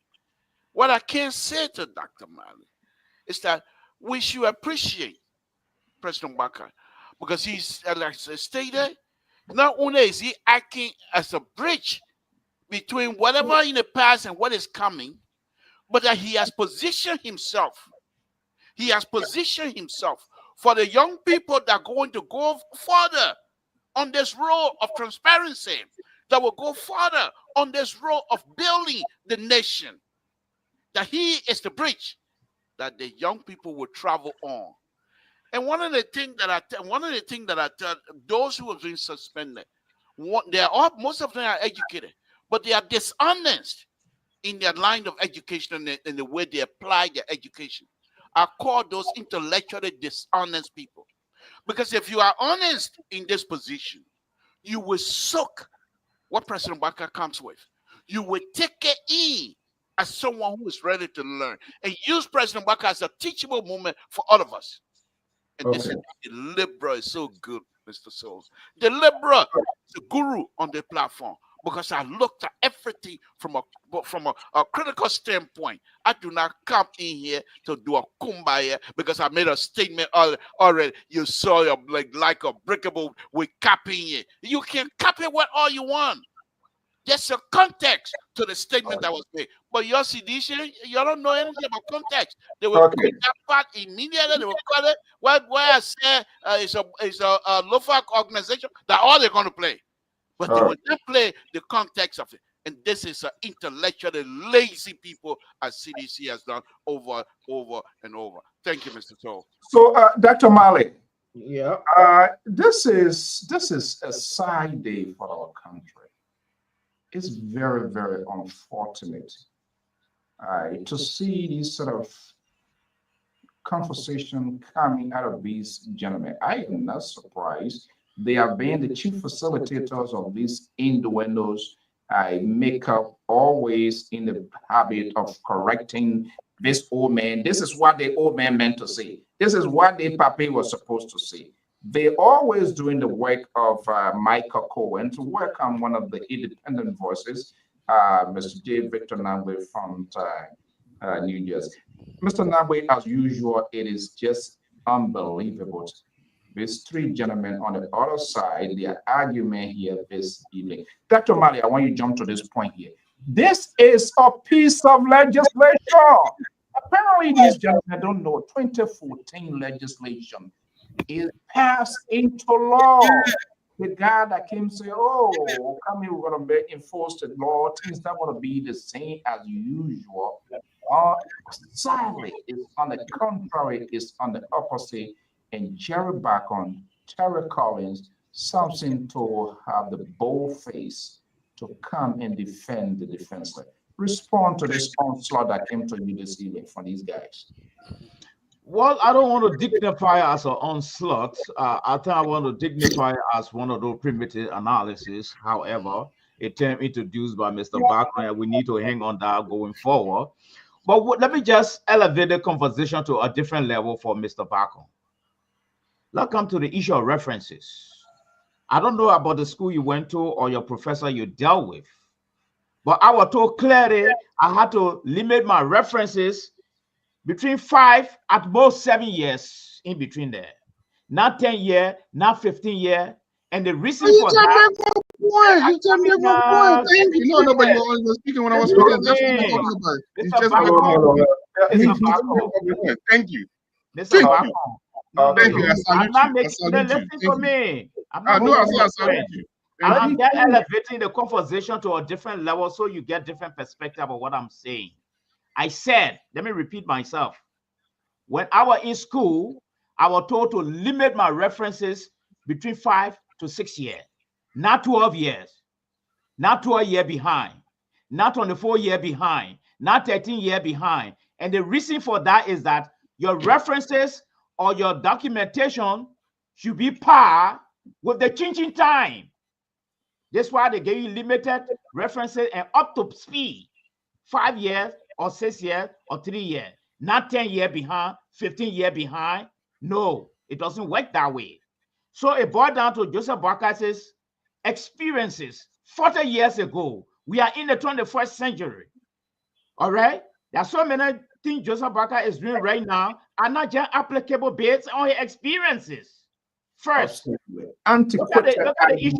No, that's not true because you never took time. Do not interrupt. Do not interrupt Dr. Malik. You can't come here and mislead. No. We are not running a chorus group. Please listen to me, liberal. You can't interrupt Dr. Malik. All right. In the academia, you are limited. They're not telling you going 12 years, 15 years back, 20 years back, and there are reasons for that. So your dissertation will be on par with what we call contemporary analysis. And Mr. Bako is aware of that. All right. So Joseph Bako, 40 years application right now is creating conflict in his implementation of, it's creating problem with a leadership dispensation in the first place. The inconclusive investigation, even the inauguration that was held, and the blunder went with all that money business. You know why I said that up to this time, some of the investigation results are still stuck in there? It's all because of the 40-year experience. They're not applicable. They are not just applicable. You see now, the president said, since the 28th, he passed an ultimatum. He just taking a decision on 450 people. Those are 40-year experiences. They are not applicable. You got to be proactive. You got to be on top of things.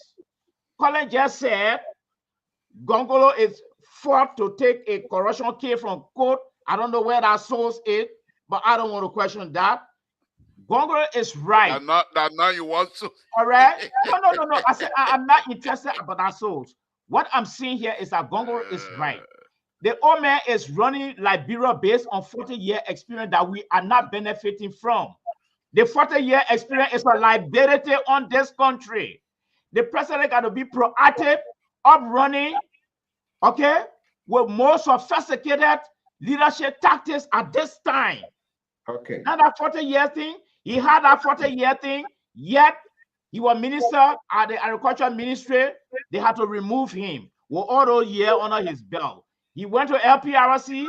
There was some malfunction there with all the experiences. What we're saying from state to state, they say. No, not they say, it's there. You know you are LPR-TV. Okay? You know how you perform there? Desmondly, you know that. All right? So what we're saying, the puppet need to come up to speed with some of the contemporary leadership approach. And one of them is being proactive. Okay. We can't be hanging on our 40-year experience. It's not doing all no good. It's becoming something like a liability. And it's in conjunction with his cognitive approach to things. Right? Okay. Yes. So I just want to make that correction. And secondly, and lastly, the issue of suspension. I just want to inform the liberal and his congregation that suspension is not a strategy. When he did his draw text, why he go suspend all the other people then up to now, only he did it, and I think his vice president also. So why he are not going back to address it? The old man cannot keep hanging on the 40-year thing. It's not doing good for Liberia. He need to elevate this thing up. He has to be proactive. Some of his decision now is not proactive, and so it causes confusion in the system. And at one of them day with a suspension of 450 people. It's not fighting corruption at all. It had nothing to do with fighting corruption. Corruption need a bold action. We have not seen the bold action because why? His Excellency not up to speed with 21st century leadership dispensation. Let me bring in J. Victor Nambe. Yes, I hope you guys get the message clear.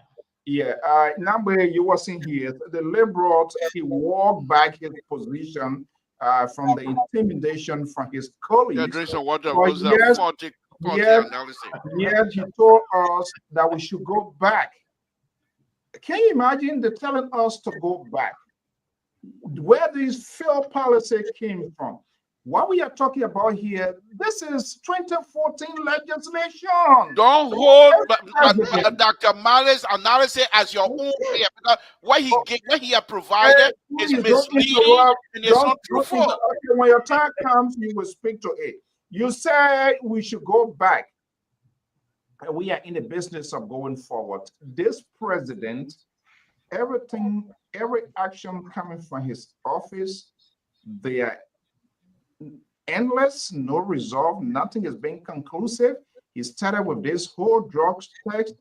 People carry their airboat, they juke them. We don't even know who those technicians coming from. We never saw anything, and even those that were infected or whatever, we didn't see any sort of treatment plan being initiated. He woke up this morning, Victor Nambe, the president suspending 400 plus government officials. He jumped on the plane going to Tanzania. And these guys coming here, they want to post. I believe that Ethiopia he went to, he go to no Tanzania. Ethiopia, whatever, I don't even want to know because he's not. And this is why he good at. For every time he creates a chaotic situation, he leaves the country when things are stabilized, and then he come back, he calls another one, then he leave and go. Where are we heading? Where are we going? Where is this country heading to? Well, Mr. So and my dear friends, it's good to be with you tonight. I was a little bit tired of, but I was using split screen, and I saw the liberal, twisting himself and turning himself into all kinds of knots, and I was like, what is going on with him? So I turned the volume up a little bit, and then I realized, oh my God, yeah, he's eating his word. But look, I will say this. The president's action, I agree with the assertion that he does not seem to, his action don't seem to amount to, there doesn't seem to be a uniformity as to purpose. It's difficult to determine where he's driving, what he's trying to achieve, But you'll be shocked. I am actually one of those who believe that he deserves some commendation for what he did today. And why do I say that? One for staying with that issue, for staying with the issue of asset declaration. Yes, there is an argument to be made that the action in itself is belated and may have even lost its purpose, but I think it serves some good in the end. He himself, I think he jeopardized this fight from the inception of his government when he failed to declare his own asset before he took office. And even then, after he took office, it took him a long time. So I think his appointees, looking at how he behaved, of course, everybody, leadership is by what? Example. You lead by example. And I think they all followed him. But it is hoped that, I understand some of the people have already started declaring their asset, but this is something he should have, that should have happened. And then I read in the write-up, he gave this ultimatum, I think since November 17th, and he gave 10 days, and now we're in February, so it kind of defeats the whole purpose. But notwithstanding, I think it is necessary for our actors in government to tell us what they're coming with, both their asset and liability, so that we know who are the people running our government. Some of these people, maybe some of them have huge liabilities. They may be motivated to satisfy, and therefore that may determine their behavior in government. We don't know that until they do the asset declaration. Now, as to the seriousness of the purpose, is yet to be determined. And I won't be surprised by tomorrow if 457 people don't dump their asset declaration forms on the LACC and thus paralyzing the whole agency. We all know about capabilities of our agencies in government. So when you put all of that together, it seems really on its face laughable. Is it something serious? I don't think it is. But I am hoping that this president is beginning to emerge as a president that a lot of us had been hoping for by this action today. The reason why I say that is there seems to have been some coordinated efforts on a couple of fronts that amounted to this. He made this declaration. The CSA director, Josiah Jokai, he issued a statement, of course, acting immediately upon this press release. Then I saw somewhere some United Party people officials they paid a visit on the LACC, urging them to intensify their fight against corruption. So I hope this is a consolidation of this UP government realizing that our patience is running out and they need to do something. If this is the reason why the president did this, then I'm hopeful that it may be a sign of things yet to come. That is what gave me hope today. Other than that, the rest of it, I am very, very, shocked. I'm just kind of so I don't want to say pessimistic. I have reason to be a little bit optimistic. I am hoping that he's taking us to the place that we've been waiting for him to take us to since 12 months ago. What could be the next conversations before Monday and the 450th we hear from the group where everybody clears? What would be the conversation? About the suspension?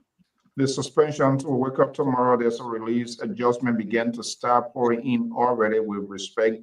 People giving, some people in fact declare, and their name was still there. What tomorrow when Joker comes up and say, well, to everybody in compliance with the president's mandate. Well, I mean, yeah, if it happened, I think it will be chaos. But I won't be surprised if it did happen. As a matter of fact, I understand some people already started declaring their assets because according to the release, they will remain suspended until they declare their assets. And you know how we Liberians behave. So I am sure, nobody will want to lose a day's work or a day's pay. So I think a lot of the people will be flagging to CSA, not CSA, LACC, probably tomorrow on Monday or so, and turning in their papers. Now, as to the LACC's ability to verify, these assertions, whether in fact what is being declared on paper really is the reality of what it actually exists in the real world, that remains to be seen too, as to whether they will be up to the task. Okay, the phone lines is activated 682-433-8802. Let's go back to the analyst live view. Travis, I think you called Elliot and Clarence. You can call now 682-433-8802, and any other person who wants to speak here. Let's come back here. Mr. Bacont, you've been watching keenly yet. What's your disagreement? Well, there's things that you can't just no matter how you try to explain it, people are already made up their mind regardless how you try to explain it.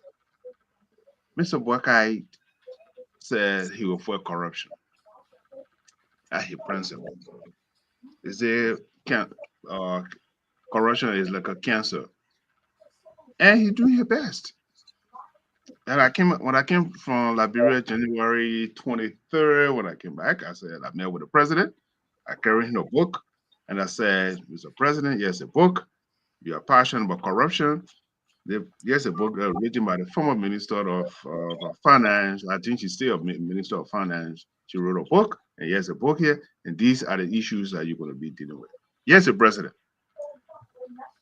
Taking a bold stand and saying, listen, you people who refuse to declare asset, I'm going to suspend you indefinitely.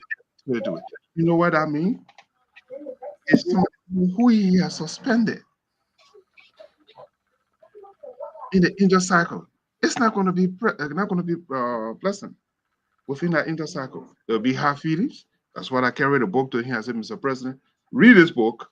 It will show you, because the decision you're going to make to suspend people, to fire people, if you're going to fight corruption, this is the book you need to read. That will give you the premise of where you want it to. But yes, one point I want to make for the for this evening, for those who are listening to it. The president is on court. He will make sure he fight corruption. He's passionate about it. And I know with my conversation with him, he's passionate about corruption in Liberia. If at all, before his presidency is over, maybe historian will look at him from now to 2029 and his action and his attribute towards corruption to see how far he will fight corruption. It will be one of his legacy in Liberia.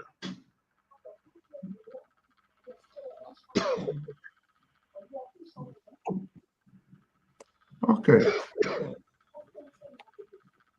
Okay, let me go. You end, Mr. Bacon? So I want to go to the... Yeah, sure. Okay. All right, let's take here from our caller here. Mr. Davis, are you there? Yeah, I'm here, Mr. So. I'm here. Let's hear you. Who is ridiculous here tonight? In the meantime, I want to tell you thank you, Dr. Malik. Thank you for the innovation, for the program, the new program of becoming on the 9th of March. You know, when you have an innovative board here, these are the things that are happening in society. Oh. Yeah. What? When you have an innovative board here, Mr. So.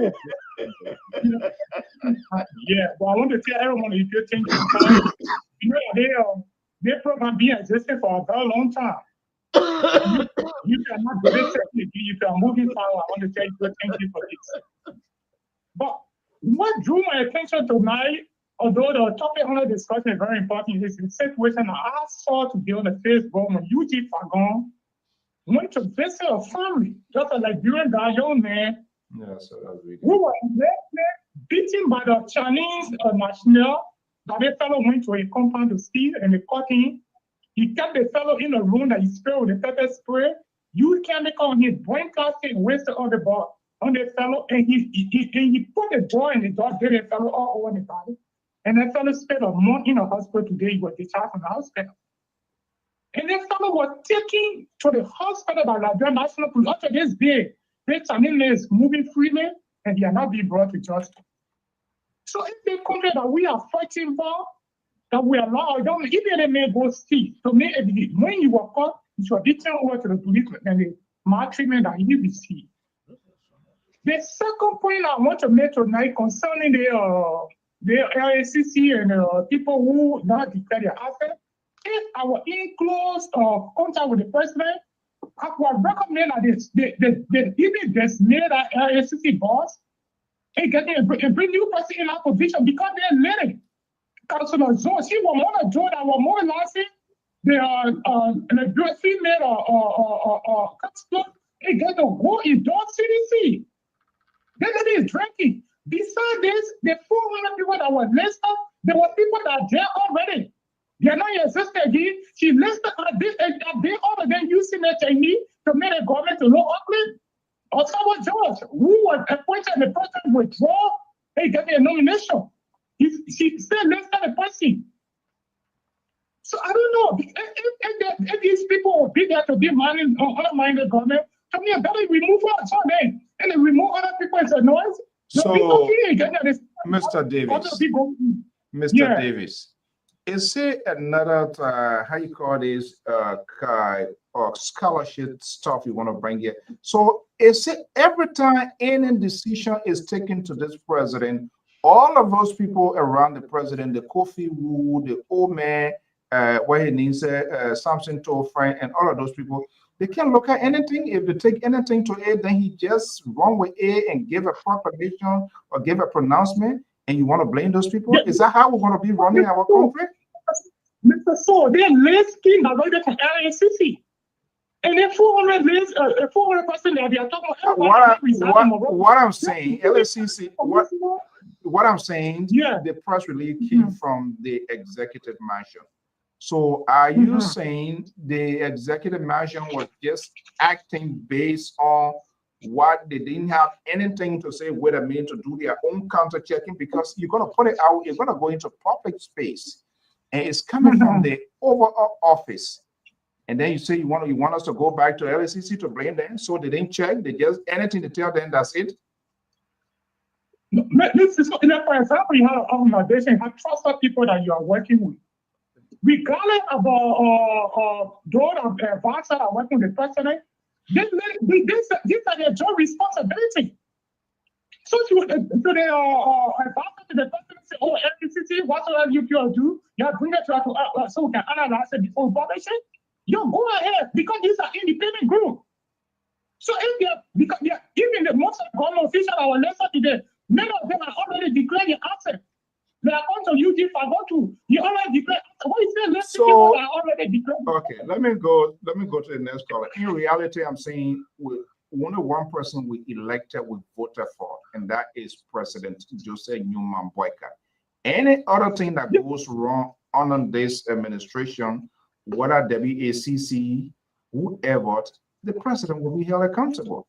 So even when you are briefed by your security, it is your responsibility to make sure those information, what is coming to you, they are validated, they are verified before you make a pronouncement, before you speak to the world, not just only Liberia. So the issue of people doing something to undermine, those are just another excuses. And you come here to come tell me that the board chairman innovator or what? Mr. Soto, now you saw it coming on. Because if you had a board chair that can go, that can leave from your comfort zone to get on the field, you see, before they come in, so I want to take their time to applaud the board chair. Good night, Clarence. Thank you. Good night, because I will go on and on and on. This is unbelievable. Breakable, let's hear you quickly. Thank you for the show. You know when you listen to Bagashi, you know that the lack of everything. Just keep shaping blame. You know your government or a few. Hello? Yeah, go ahead. Okay. You know your government feel, but you want to shape blame. This is really so simple to explain. No, the first thing that he said today, this is the thing on your heart. All that avatar is talking there. It's not on your heart. The first thing that he said is the only thing that is really on your heart. If it's not really check your heart, I want you to know. Listen, the government, the behaving, it's so funny to extent that we always do. Now you talking because what we're coming from. Your own self, your own self. You pray to the extent that your own people are supporting you. They are losing hope. Everything you get so that grant, just say, okay, 1 more year, you see. All those men are in going government, you see they start that going against the go. Everybody look by one easy. So now the 2023, the 2027, you see. Thank you for the show. Thank you so much. Okay, let's make it quick. Let's see here, Breakable. Thank you. Let's go to 203 number. Are you there? 903 now. I think this kind of like me? Yeah, 20. Yeah, 903 now. Are you there? Is that? No, it's 203. Yeah, 203-648-9037. Sorry. Yes, that means Mr. So, okay. The independent. Okay. So thank you. Show purposely to talk to labor, and unfortunately, I see the other security expert, Mr. Right? So when we use words on this show, we're not insulting leaders. We are characterizing them. I didn't insult nobody. As intellectual as the platform is, we use words that are appropriate on the platform. If because you're a supporter and you don't like the way we speak to them, well, you can close your ear. But for Mr. Toto to hang up on me yesterday and everybody, oh, I'm a master the way I talk. Where were you when other people were talking things about other leaders? Where were you guys? You heard Donald Trump play a fool call you idiots. A president of the nation call you idiot. It's not an insult word. They're telling you his state of mind and how he reasons. We suffered the 14-year civil crisis in our country.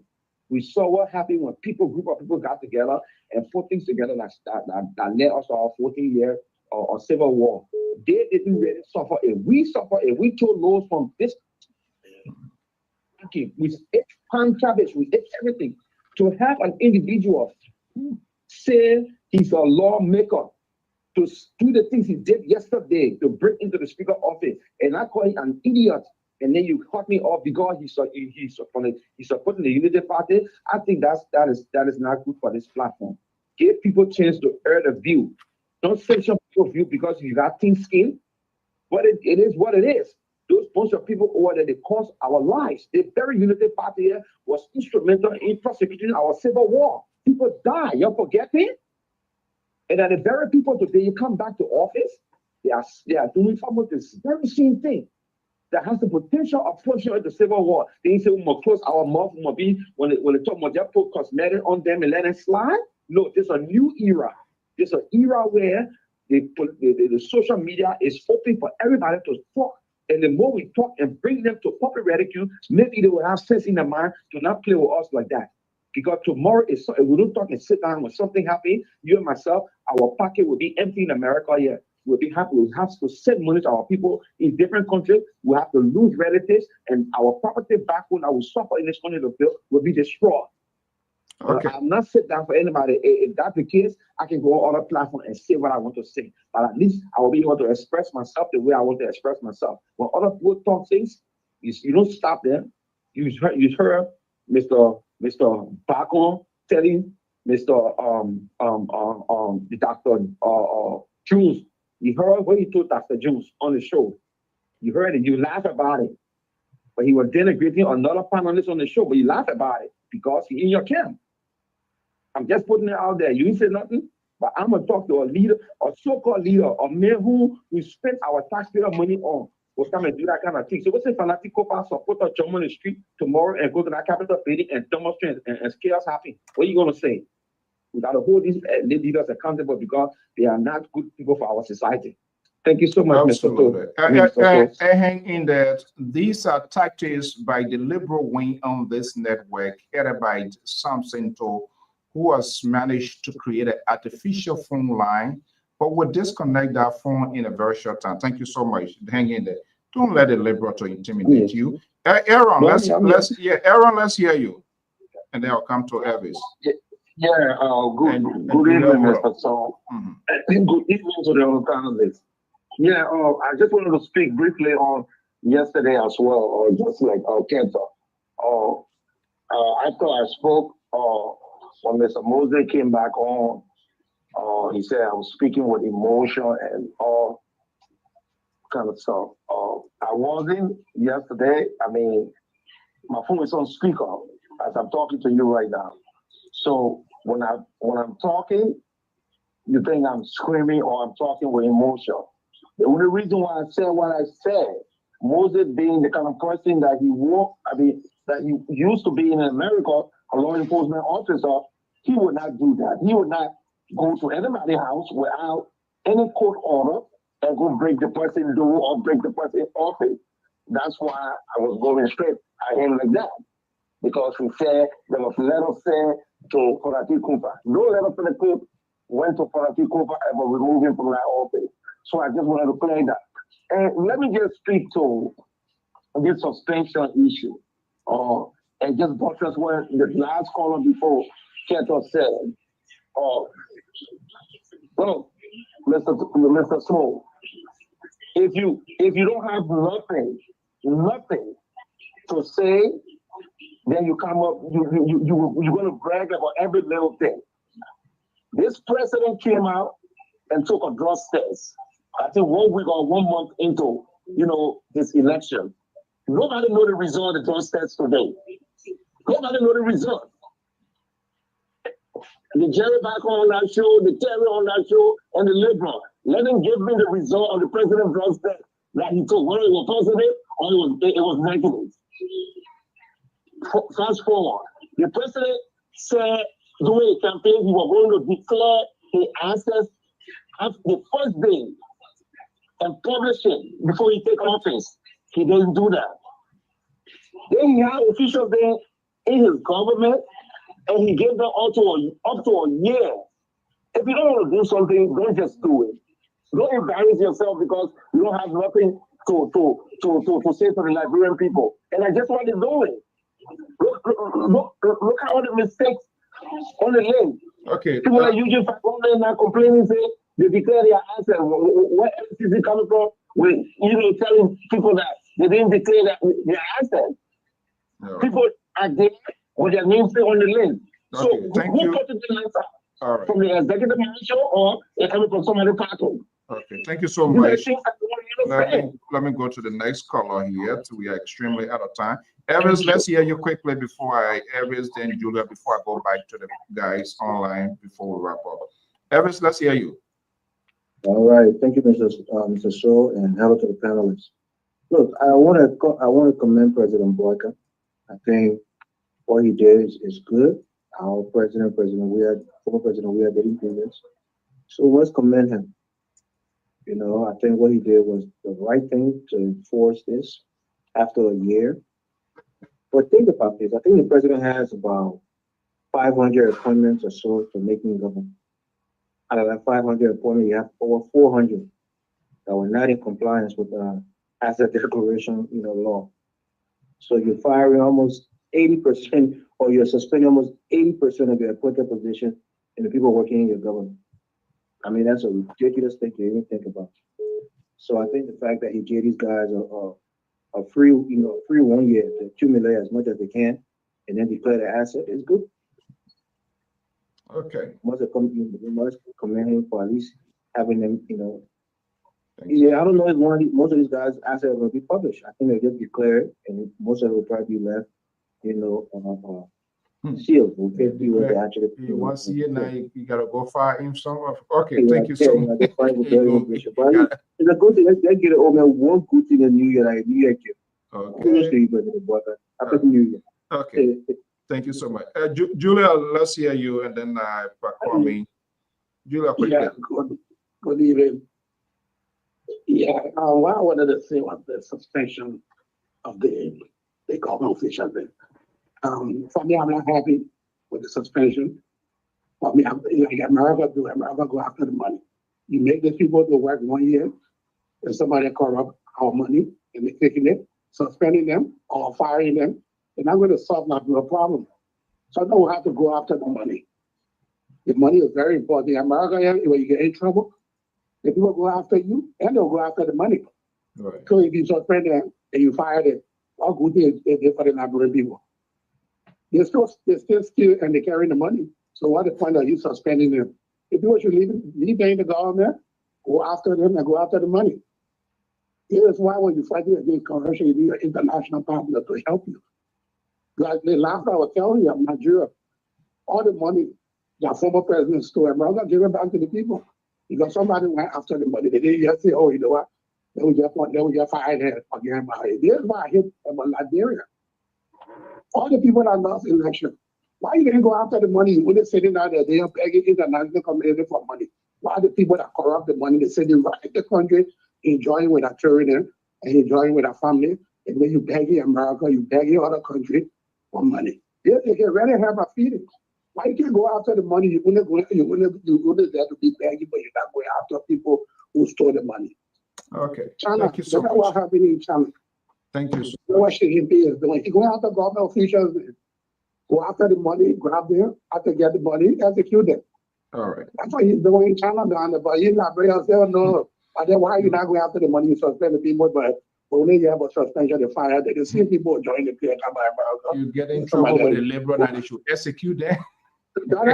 The labor, I like the labor, but the labor, I'm not in the Joseph Baga booth. You're not put in your mouth.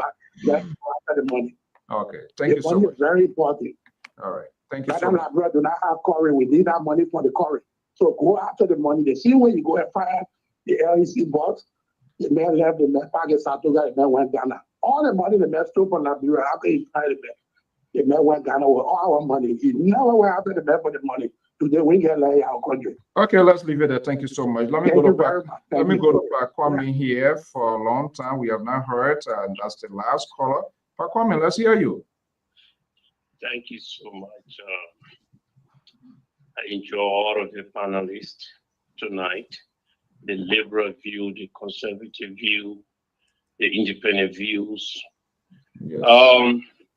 Yeah, you know, Liberia is our country, but I'm a little disappointed.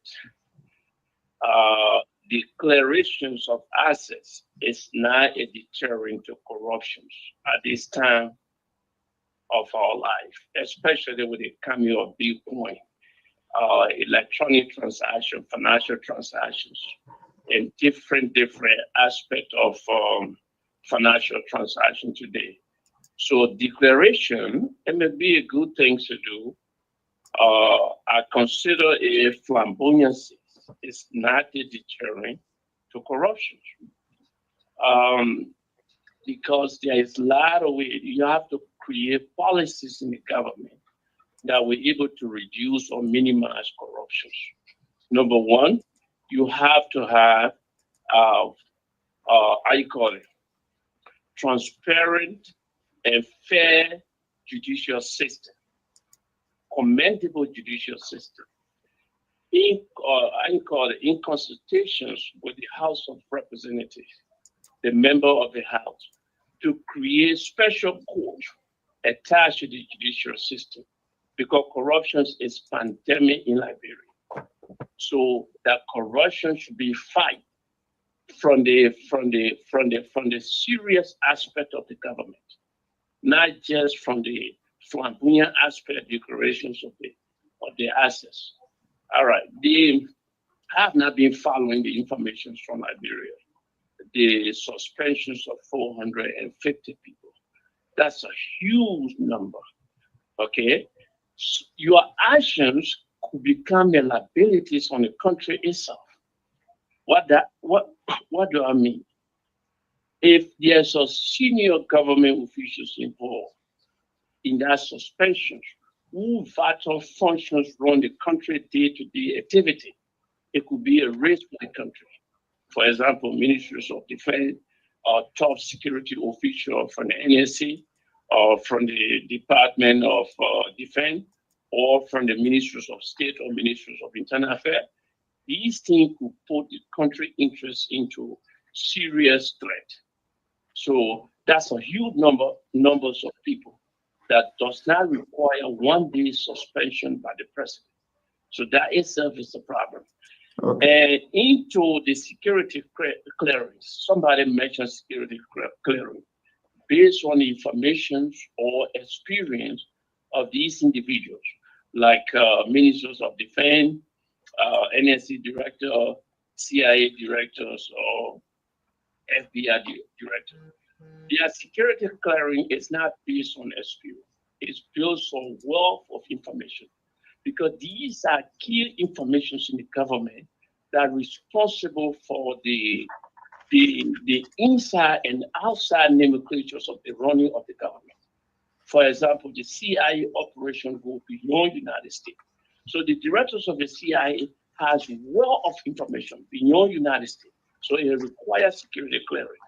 Ministries of Defense preside over one of the larger institutions, the Army. And the intelligence of Army is good as intelligence of the CIA also. Okay, so we're coming into the second, if you can just all right, let me stop there because I came late. Next time, and I having some call tonight. So okay, well, yeah, I was going to say pouring us out. Okay, thank you so much. Yeah, thank you. Okay, let's come back to the folks on the live view. Gentlemen, I think we got some really different reactions. Libra, are you surprised about Evans tonight? Or you want to give it to him? I'm not hearing you. You mean Walter Carter? Elvis. Well, Evans just left the house, and he left the house, and so I don't have much to say. When we're ready to organize a musical talent show in Grand, we'll invite Evans in there. No, the young man spoke well. I mean, as usual, he's up there. He's up there. So, but he, I don't agree with him on many occasions and stuff like that. but he speaks his mind. And then I really do appreciate it. But let me just say something here very quickly about my own little brother, Walter Carter. Perhaps he's taking it too hard. When we come to these positions, Mr. So, I'm a liberal. That's one thing. And every one of you know my view. What I tried to do to Walter Carter the other day was to protect him. Walter Carter is an educated man. Walter Carter knows the language well. He's not Johnny come lately. But when you allow these things to take over you, and your language of describing another person who perhaps you don't agree with them, but that person was duly elected by Liberians, he still holds the position. And to describe him as, and I'm quoting him here, not my word, his word, as an idiot, it's unacceptable.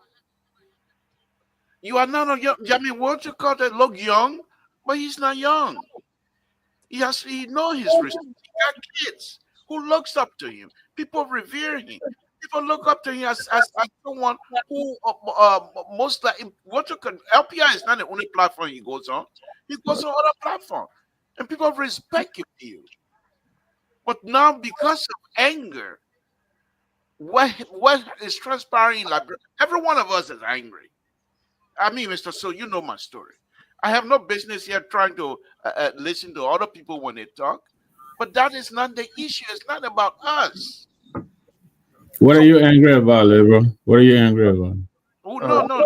My anger has been from a long time since. No, I'm interested. I really like to know what is angering you about Liberia. No, I'm not angry about Liberia. Yes. Because you got 1% negative, 1% that one angry for. Yeah, No, but Mr. So, please let me land on this here. It's very important.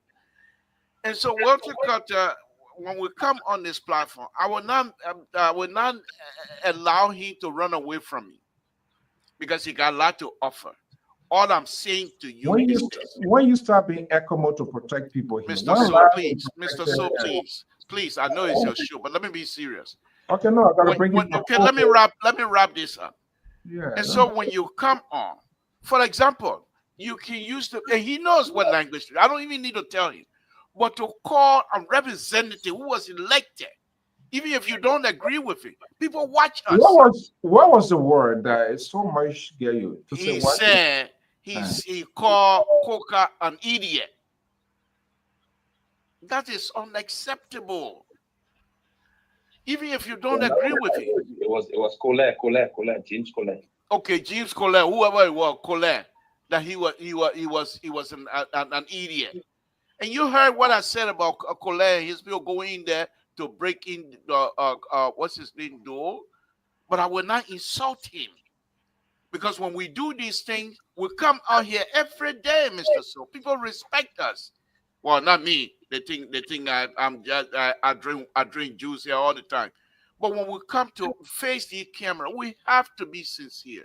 We cannot insult. We cannot use languages like we're on Prophet Key's show. Unacceptable. So Walter Carter, I'm not driving you away. You're welcome to my show every day because I think you have a lot to offer. I don't agree with you, but you have a lot to offer, and we know this. I'm just saying, like the like of Aaron Blupper. Aaron Blupper will come here and disagree with me and argue. That's fine, but he also have a lot to offer. So that we can't let our emotion to take us to a different place that people start looking at us funny. And that's all that I try to do. I'm not trying to sanction your voice. Let me bring in Dr. Mallet. Dr. Mallet, they tried to kill the. Good night, Mr. So. After me, you should have gone somewhere else instead of bringing Dr. Mallet. Good night. I think Dr. Mallet brought innovation to your wings. What innovation? Developing Liberia. You are unable to do it. Jerry Barker is unable. Terry cannot do it. The independent mind with their good judgment. Okay. I will clip this. I will clip. You see what he did, Dr. Mallet? Clarence just texted me that, oh, I'm sorry, Mr. So the Liberal asked me to say that he the one. You see, He's going around rallying people to praise him, Donald Trump and Elon Musk and all that kind of stuff. Dr. Male, go ahead. Shame on you, the liberal. Yes, Karen threw you under the bus. I think CEO, when 2024 ended, we all pledged to be reading a new tea leaves on this platform. Yeah. And I'm sure very soon in the near future, we will have the security analysts coming out with a security platform that will all benefit from. Right. And I'm sure in the near future, the men of God will come up with the religious aspect that will help us go home and sleep and think about salvation. I'm very sure. And liberal have jump started this thing, and so we try to follow, even though we say them being disgraced down there, but we'll continue to follow suit. And very soon, our platform is going to be one of the elaborate platform where everybody will want to chase because of different program from different background. But to close on this note, I'm just appealing. I just want to appeal to my fellow panelists. We are in 2025. We need to be proactive. We need to be ahead of the game. We need to set an agenda that a listener will listen to and go to bed and their soul is revived.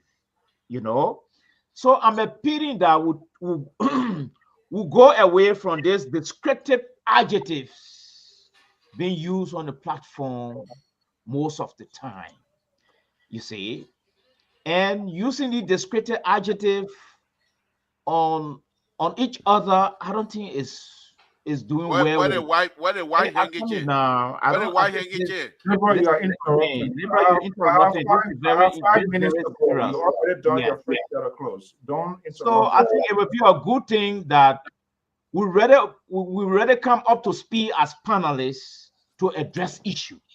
Correct. Rather than addressing personality or personality-oriented achievement.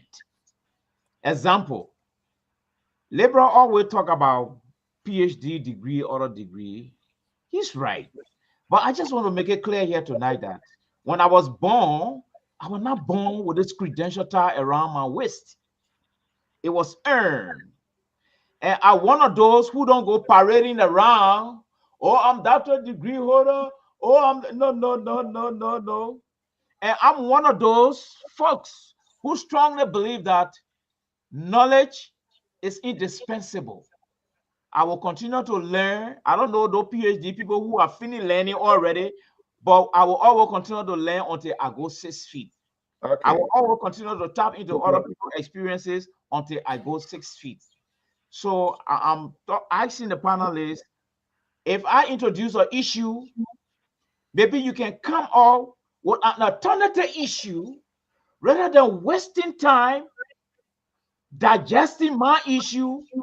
People are going to miss out on some of the brilliant idea you have. So if I talk about water being white, come on and tell, well, I think water is blue and A, B, C, A, F, G, H. I think that the listener will continue to benefit from us rather than wasting time on me all day. The listener, I want to rescue our listeners. Rather not entrap them. We don't need you in the rescue the boat. Liberal we don't need you on the rescue boat. The liberal continue to trap the listener and they go disappointed. Not graduate from that stage there. Then our listener go to bed with sound mind and happiness. That is bull you come to talk about. We have a meeting tonight. Okay, let's do it 1 minute. I have to go. I'm sorry. I don't know. Maybe I think maybe only to Victor now because the president wants to talk to me now. I can't be wasting my time with the Liberal President Boyka. Now the president knows me. You want to talk to me? They not know you. They not know you. They know me. They know Jerry. Jerry is soon get an appointment. But CEO, the 450 people that left, who knows? Maybe the security slot is right in there. We're not getting the picture. Okay, who wants to go quickly? One guy, so for us to Yeah, go. yeah. Let me wrap my closing. Wait, I thought you already did. You're done. Now wait, are you the one running the show tonight? Yeah. He's the deputy co-host. Okay, yeah, Taylor, you want to go quick? Yeah, I can go. Yeah. Because I've been sitting now in Nigeria. But however, Dr. Mali, Yes, sir. we cannot let you go. You know why? You want to run away, you're not going to run away. The reason is simple.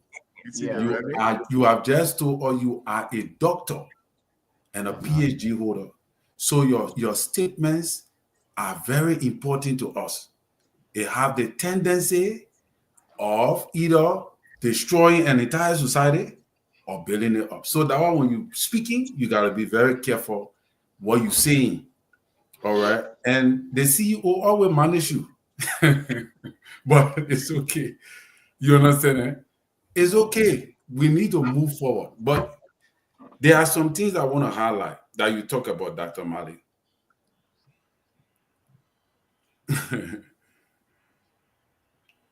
Yeah, there are some things I want to highlight. All right. It seems that you contradict yourself. You talk about 1 minute, Terry. George, don't talk to the CEO. I'm the board chair. Talk to me. Give a chance to the man of God. Why, Terry? I'm sorry. I just want to let you know I'm the board chair. This guy, I gotta take. Yeah.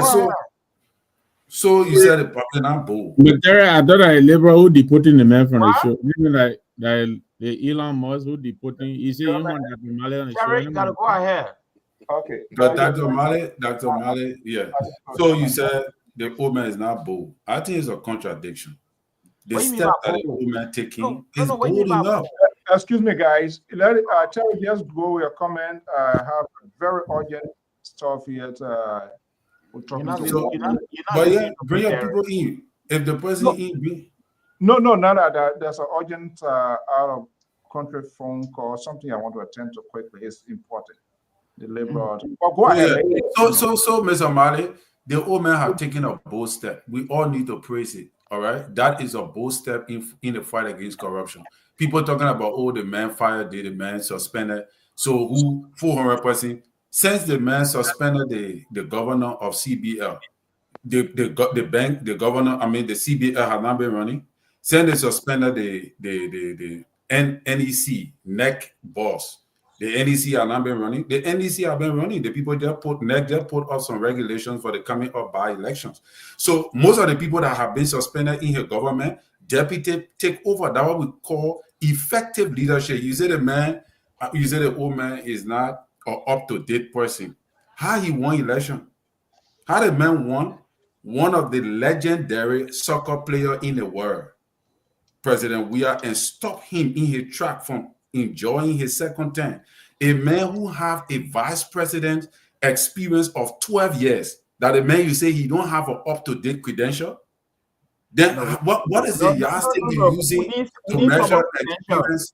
Don't mislead the platform. We didn't talk about credential. Guys. We talk about experience. But is that not an up-to-date experience? No. Credential and experience are two different things. Yeah, okay. Let experience 12 years experience. He had 12 years experience as vice president. We're talking about 40 years. We're not talking about 12 years. We're not talking about 12. We're talking about 40 years. So that's why I say, Dr. Mali, you gotta be careful when you presenting, because people look up to you for wisdom, for knowledge, based upon your experience as well. The old man beat Mr. Cummings, the man with corporate knowledge, up to date, credential and experience. The old man flock him and gave him 1%. So and there's a man you talk about, the man is not able to investigate. JMB is not the one responsible to go investigate the arson. That's why he have people with experience and proper credential that he hired and put into places to handle the work. That is how experienced people run government. And this particular step that the president took was a bold step, was a robust step to suspend over 400 persons. If you have a problem with it, watch and see how the government going to function in the next coming days. Thank you. Thank you so much. Back on to a number. Who wants to go? I like to get a word of wisdom from Mr. Jerry Bacon before. He's a very good guy. He's not like the liberal type where little thing gets on his king and then he wants to burst into flames. So I will reserve Mr. Bacon. Bacon now I have a conversation. He's gonna be hosting for me here and there. He had deserted the liberal, so the liberal is on his own. Yeah. He's going to be a long soldier on this network in the next coming few days. Jerry and I, we have already had an arrangement in place, and he would make that announcement right on his show. I'm excited. I'm excited. Ali will have an alternative to you know who, but I'm not going to say names. But listen, I don't know if I'll use the same words that Terry is using. They call this belated, feeble move as a bold and robust step. You're talking about 12 months in, Terry. 12 months in, people have stolen enough in 12 months before this president is waking up to tell them, and he's not even saying you're fired. He said until you declare the asset. Some people already declared the asset. It means they're going to work tomorrow. How does that look? It means they already had it lying down on that shelf in the bathroom. Then they say, let Baga go sit down, man. I do nothing. So when he said bring it now, then they pull it out. Because that's the only way they could have gotten it ready so quickly. But some of the people have already declared. It's a disgrace. But I said in the grand scheme of things, this is not ideal. But in the grand scheme, in the Boakai world, you understand me?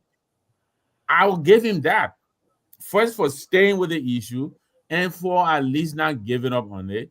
And in hopes that this is him trying to turn the page and now begin to be the leader that we're all been hoping he will be. But first of all, he himself handicapped the whole thing. He got in office, refused to declare his asset before he got in office, and then stayed in office forever before he ever did. Where is the example? Why do you think the people he's appointing will feel any differently than he did? And they will have a case. If you try to fire him, they can sue him because he himself is guilty. He violated the law himself. So I don't know if we want to call it a robust and bold step, but it's a little minimum effort. We'll give him that because you know why we practice positive reinforcement. We're not going to say okay and continue to no. We're giving a little bit of something. Hopefully, he will bite on it and come out of the hibernation because he'll be sleeping for 12 months. You don't know these guys from this. This Liberians other extra thing with they wear. Every time they play a game, they open the feed set when they screw it, or say the people they wear. So this sort of they wear trophy. Let's give it to them. They wear. So I said that to this on another show. Somebody give me the from another position. Somebody's gonna give me the day wear trophy. I'm not a day wear man. Otherwise, my ego will not be sitting on top of it. But you know what? So, we give it to Boakai, but we wouldn't hope that these are signs of good things to come. Thank you very much for the show. Okay, all right. Keto, conclude and before I go on a few. I'll tell you. Let's hear you quickly. Okay, so yeah, thank you for the show. Great show. Look, a couple of things, right? The president suspended those 400 plus people is belated. Everybody's saying it. My question is, what kind of asset are they declaring? Are they declaring asset to prior to them coming to office? Are the assets going to include the 1 year plus accumulation of whatever they have accumulated over the months, the 12 months? Is it going to be inclusive? I mean, these are things we should be discussing because if we know some people came to office, they had nothing, now they're driving $95,000 car. Who gave it to them? So are those things going to fall in the asset? Some of them constructing, their construction was paused prior to them coming to office. By the time they came to office, they start constructing, putting big buildings, putting fence over the building. Are those things going to be inclusive in the asset declaration? So these are things I don't know. It's not that the president suspended. Even if they come back and show the asset now, I think LSCC is supposed to be looking into the asset declaration and saying whether it is something that predated or maybe were prior to them coming to office. Secondly, something caught my attention yesterday. This is my first time, maybe I could be wrong. This is my first time seeing a sitting president of a country invite another president from another country to come on an Armed Forces Day to give the speech. We'll talk It's that the on first time Friday. saying it. And this took place at what the reason I brought it in, because my brother Terry said this man had vast experience, 12 years.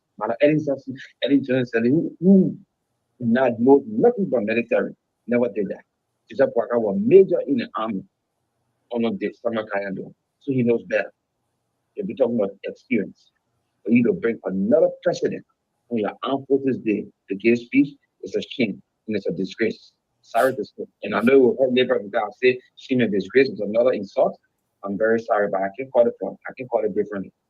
It's a shame and disgrace for a man who you guys paraded around as the most experienced politician in our country. Okay, Keta, thank you so much. Angry losers.